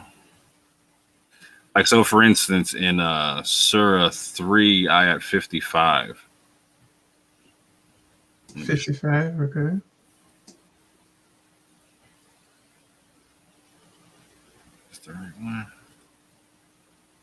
Yeah, so you have, it'll say Isa in a whole bunch of other places, right? But when it says "oh Isa," it says "ya Isa." It says "ya Isa" like 4 times in the Quran, and every time it says "ya Isa," it's saying "oh Isa, oh Isa." It's like there's times when it says like "ya Miriam," like "oh Mary," you know what I'm saying? Like or "oh whoever," like they say "ya that, ya this, ya that." So again, even so when you hear a Muslim speak, when they want to say "oh Allah," they say "ya Allah." Like you hear them say that, right? They don't have another term. They don't have another term for "ya Allah." So even if you and when you write down "ya Allah," it's written with a Y. It's different. Like so, this doesn't have like Allahumma doesn't have nearly the same spelling as what "ya Allah" would have, and there's no M in "ya Allah" anyway. Like so, it looks real funny, particularly when you look at the concept of Genesis 1:1. But that's a whole nother concept, whole nother conversation for another time. Yeah. I got to get going. Thank you for your time. It was a pleasure. I hope I didn't ruin the stream. No, not at all. Yeah. Oh, no, not at all. Yeah. You're doing a good thing. Keep up the good work. Enjoy your evening or day. And we will see the next time. We will meet the next time again. Yeah, so where are you watching from? Where are you tuning in from? From Holland. Oh, that man. So that's why hey, tot ziens, you know what I'm saying? Huh? I said tot ziens. Peace and blessings, brother, man. Yeah, peace, man. Have a good day. You too. Thank you. All right, family. Y'all go, man. Peace and love. Oh, what? I'm going to end the show. You going to jump on? Okay. No, I'm just coming on to say, because it seems like that guy didn't like that I was saying, where's your translation? The whole point of that was just for cross-referencing, because I never, I just want to explain this real quick. Some people are okay with just saying, hey, this is what I'm being taught, or this is what I'm teaching you. That makes it fact. And I don't believe that, because it's just like with that time you watched me on whatchamacallit, on Vel's channel or what? Vel's channel, and then that was that Muslim woman. Block.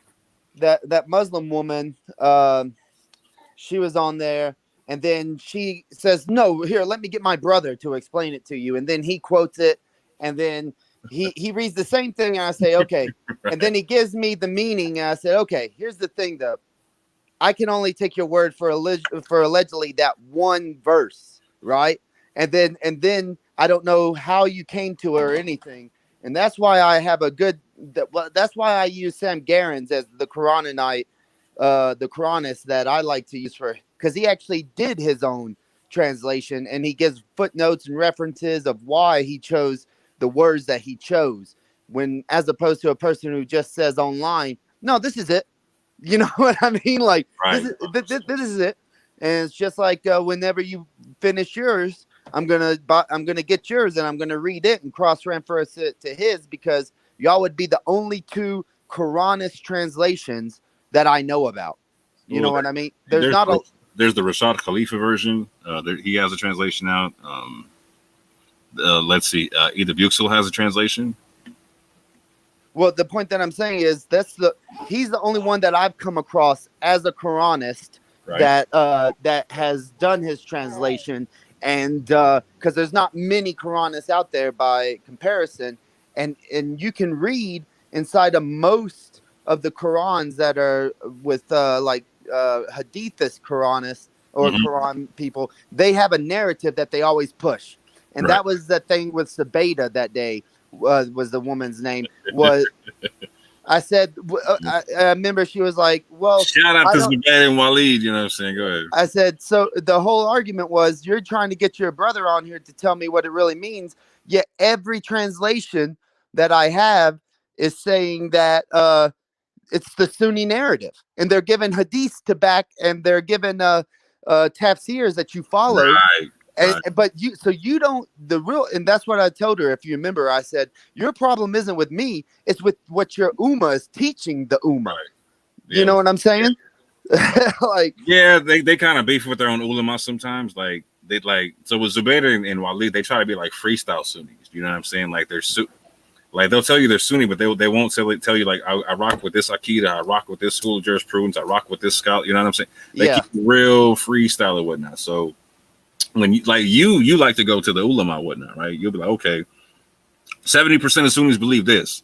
What do you say? You know what I'm saying? Yeah, I'll bring them their jurisprudence books, and they'll be like, nah, well, on things that they disagree with. Just real quick, did you catch her show that one time that got Educated Guest banned? I don't really tune into Zubaydah too much. I'm gonna be okay. Well, she Educated Guest recorded a conversation with me and her, and he posted it, and she got him shut down.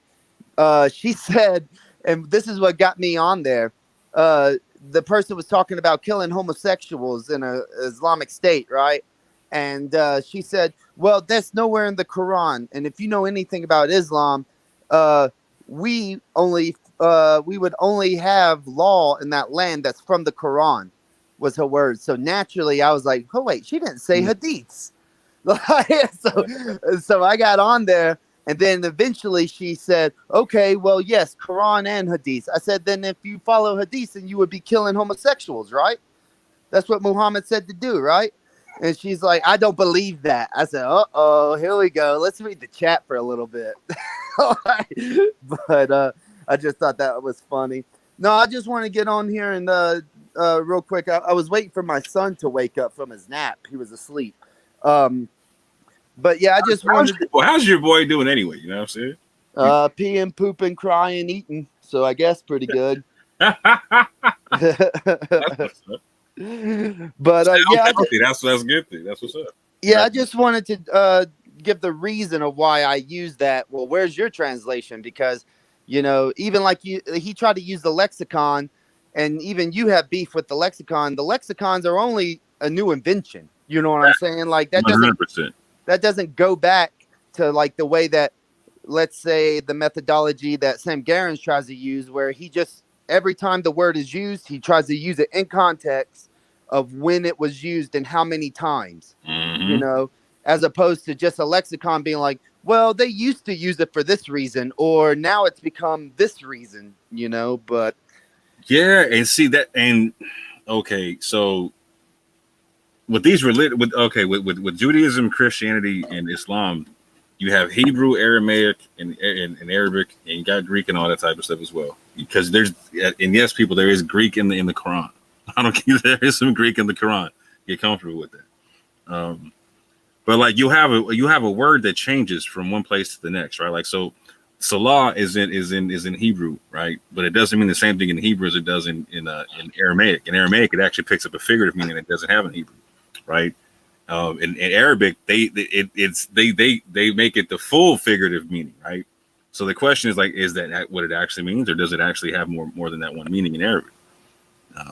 So there's a lot to investigate in terms of like how the words are used, like you're saying in the specific places, and also what they can mean. Because again, what it comes down to is there's a lot of words in the Quran or in Quranic Arabic that come from other Semitic languages that a lot of people don't recognize come from Semitic languages because Uthman and them made Quraysh the official dialect of the thing, right? And so in Quraysh, there wasn't always word like this is why I'm saying like Allahumma doesn't mean Ya Allah, it doesn't mean oh Allah, right? But literally in Quraysh, they didn't have a way of they didn't have this word. There's a new word for them. I would say that goes to like one of my points that they always tried to, because in the tafsirs and the hadiths, they even address this, but they don't address it as saying that there's Greek words or Aramaic words or anything like that. They address it as the people didn't know what the word meant, so they had to ask Muhammad what the word meant. You get what I'm saying? Okay, so break that. Like, so what the Quran says, like, if you're in doubt, though, go to the people of the previous scripture, right? So I got to do that, right? So the previous, but instead, what they did was just go to Muhammad for an explanation of allegedly. If they didn't know the word, in reality, that would mean that Muhammad wouldn't know the meaning of the word either, and then that they were all supposed to go investigate, right? But the way that the tafsirs and hadiths present it is that through his prophethood, he just instantly knew what these words meant that were given to him. So that's kind of funny. I don't agree with that last part in the sense. I don't think so. I think he literally had questions. To me, I think one of the dope things is like there's a humbling aspect of the way the whole message comes down in the sense like if you don't understand something, you got to go ask some questions, right? And there's literally parts where he's going to people like and challenging them, hey, recite your Torah, recite your scriptures if you be true. Right. Saying like so. You can tell he knows them in some way, shape, or form, right? Yeah. No, I'm just bringing the Muhammad and the Sunni perspective of the way that they teach it is that there were people whenever the recitation was given and there was words they didn't know it didn't understand. They don't present it as foreign words. They present it as an Arabic word that nobody knew except Muhammad and Allah. That's the way that they present it, and then that's their narrative. inside of their Hadith scriptures. Yeah, I mean, let's just keep it a buck, right? Like the Sunnis are politely taking the piss out of the Quran, right? In the sense, they're like, yeah, it's this great book or whatever. But if you don't got the Hadith, oh my God, it's like, man, you can marry 5-year-olds or whatnot. What? Did you ever do what I asked I remember I asked you this, where you look at the names of the alleged like people in the tafsirs and the stories of Muhammad, and how they're not really names, they're like attributes or like titles. Yeah, when you said that, I was like, yo, that's kind of crazy, because like I actually noticed that a couple times myself. I was like, wait, what? But I don't get off into it because it's the top, like it's not my thing. You know what I'm saying? It's the top. Right. Yeah, but it's an interesting concept that nobody has real names. You know, like, but as the story arc of the life of Muhammad, it's like their names enter into their character arcs, like Khadijah, right? Like Aisha, Malik. His family later becomes the kingship of an area. You know what I'm saying? So Malik is prince. So it's just a foretelling after these stories were actually collected. But yeah, I was wondering if you ever looked into that, because I just have to trust the translations and stuff like that, and you can't always find it. Yo, how many people named Abu in the joint? I'm like, yo, what's going on? Everybody named father in this piece? Like, yeah, like everybody, and that's another thing, right? It's always son of, and then a title. So it's like the sons of these people that don't have real names, and then when the story is finally collected, at least you know that their family allegedly did something in the past. Like, I don't know. I always thought that it was kind of funny, but yeah, I'll let you get off here, man. No worries, but that's why, like, they were him in Nazareth, right? Like, so my G was like, I don't even rock with the hadith, because, like, man, like, how am I gonna take the hadiths from people who are beefing? Like, why does it make sense? He's like, I'm gonna leave the whole thing over there. Y'all do what you do. He threw the middle finger up at Abu Hurairah all day. Like, I thought that was a call. He was like, that dude, no. The thing is about the hadiths, man, is it takes a lot of faith, like a lot more faith than just the Quran, to actually believe some of these hadiths. You know what I mean? Like, yo, like, even as a person who doesn't even believe in God, like, I read the hadiths and I'm like, man, this takes more faith than just, for a book that says in like 185, the Quran, that that Allah wishes ease for his believers, but you're telling me I have to remember thousands of fucking hadiths to even make sense of some parts of just like a section of a book. That doesn't make sense, man. That's illogical. Yeah, there's hadith and there is Quran. Like, come on, be like, how does? Yeah, like if the instruction manual is bigger than the book, like, come on now, like, yeah, for real, dude.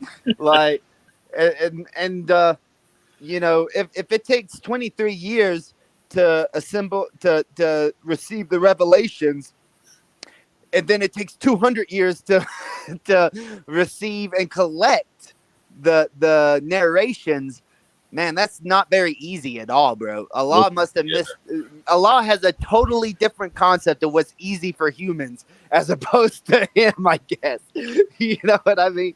Like, yeah, I'm with it, but like, what I don't understand is, like, so the Quran literally says that it's the sunnah of Allah, and it's an unchanging method from prophet to prophet, right? Like, so if Muhammad had all these hadith, then how come all the rest of the prophets don't have the same amount of hadith and whatnot?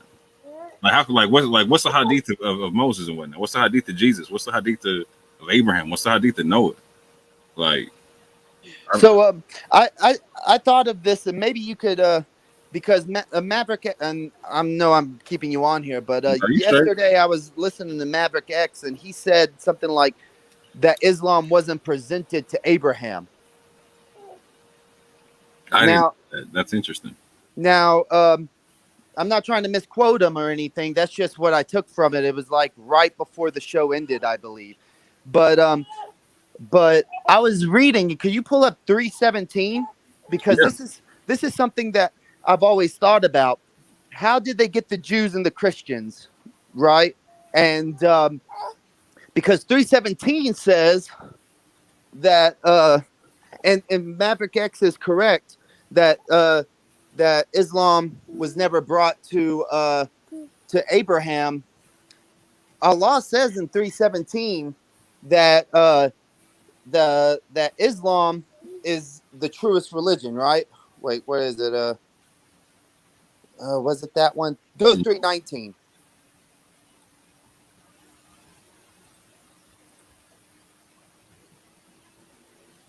Indeed, the religion in the sight of Allah is Islam. Mm-hmm. So, in the Quran, Muhammad says that he's just a plain warner and that he is not bringing anything that has not already been brought to the people before him. Right. So that would mean every bit of the Quran is supposed to have been recited and given to all of the prophets across the world because it's all the same message. Now, in this, it's saying that it's the best religion in the sight of Allah. So, if he wasn't giving Islam to like Abraham, then he was setting him up for failure. Think of that.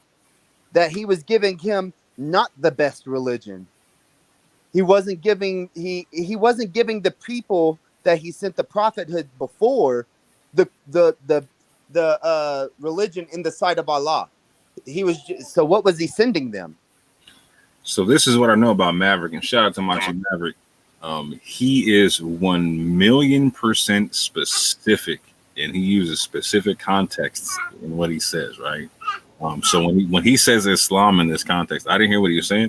I don't know what he means there, right? So I don't want to speak for what he's saying. But I will say this: I personally think that Abraham was given Islam and that was his religion. In fact, the previous scriptures confirm that. I believe that the actual the way the Quran phrases it, which is Muhammad is not sent with anything new and that everything has been given before him, that the way the Quran speaks of it is that every prophet was given the same Quran as Muhammad. That's not quite how I read it, but I got you. But only parts of it survived, for it was different people. But interesting. Okay.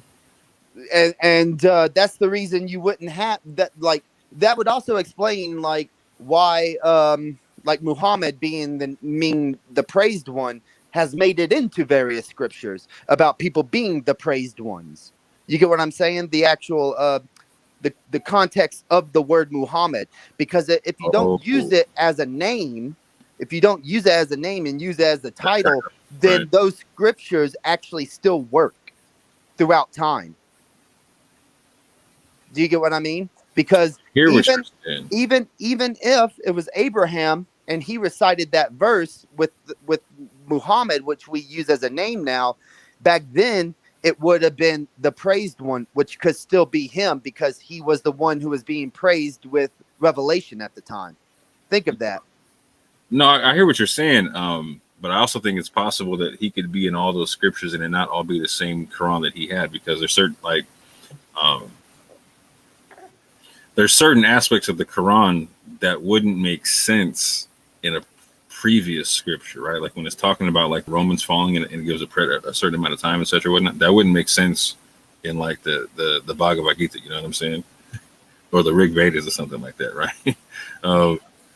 But that would be the thing, like not all of it and also it doesn't have to actually make sense if it's a prophecy, right?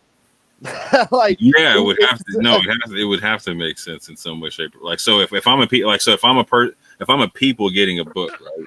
Why would I get a prophecy that doesn't pertain to me as a people? Why would I get a prophecy that doesn't work within my context? So like the Quran talks about like every nation is sent a messenger and one speaking their own language and whatnot, right? So there's a bunch of nations who got messengers with books and all that type of things, right? So I hear what you're saying. I hear the concept of this is why your man could be mentioned in all of them, right? However, I'm saying I would say this: it's possible. It's also possible. What you're saying is potentially true, but it's also possible that there's a universal message that's given through the scriptures in different ways, right? Or so, for instance, like this. So, for instance, like, if I get a Sunni, if I get a Muslim, a Christian, like an Ethiopian Christian, and like a Jew, right, and I get him all in a room and ask him to pray, right, they're all going to stand, bow, and prostrate. You know what I'm saying? But they're not. But none of them are going to say the same thing. Okay. So, like, that's like a universal practice that they have, but there's differences within that universal practice. Does that make sense? So I feel like, so it's potentially possible that they have books that have universal truths in them, right? But are also told in a way that are specific for them, for those people. Like, so for instance, in the Torah or whatnot, there's not really, I can see a few prophecies about other people in the book, but they all have to do with how they related to the Israelites. You understand what I'm saying? Like, so I'm not really getting prophecies like just out of random prophecies about like the Romans out of nowhere for no reason or something like that, right? If I get a prophecy about a group of people, it's because they did the Israelites dirty, or they helped out the Israelites. One of the two. You know what I'm saying? I mean, it does say in it that he has not been sent anything that has not been sent before him. Agreed. So everything has been sent, and it's the recitation. You know, that's the argument. We'll agree to disagree on that part because there's a lot of, like, so 8 times in the Quran it talks about the sunnah of Allah and how the prophet was given the unchanging sunnah that was given to prophet that was there from prophet to prophet, right? So there's a concept of something that does not change. I completely agree with you. The question is, what is it that does not change? Right. I'm gonna leave it right there because I do got to cut though. All right, you be safe. But man, I do want to build with you in the future, man. Like, you know what I'm saying? Like, you are my second favorite atheist, you know what I'm saying? Like, I'm just talking to you, bro, man. All right, buddy, you be safe. All right, man. Peace. Later. And with that, family, I say peace and love.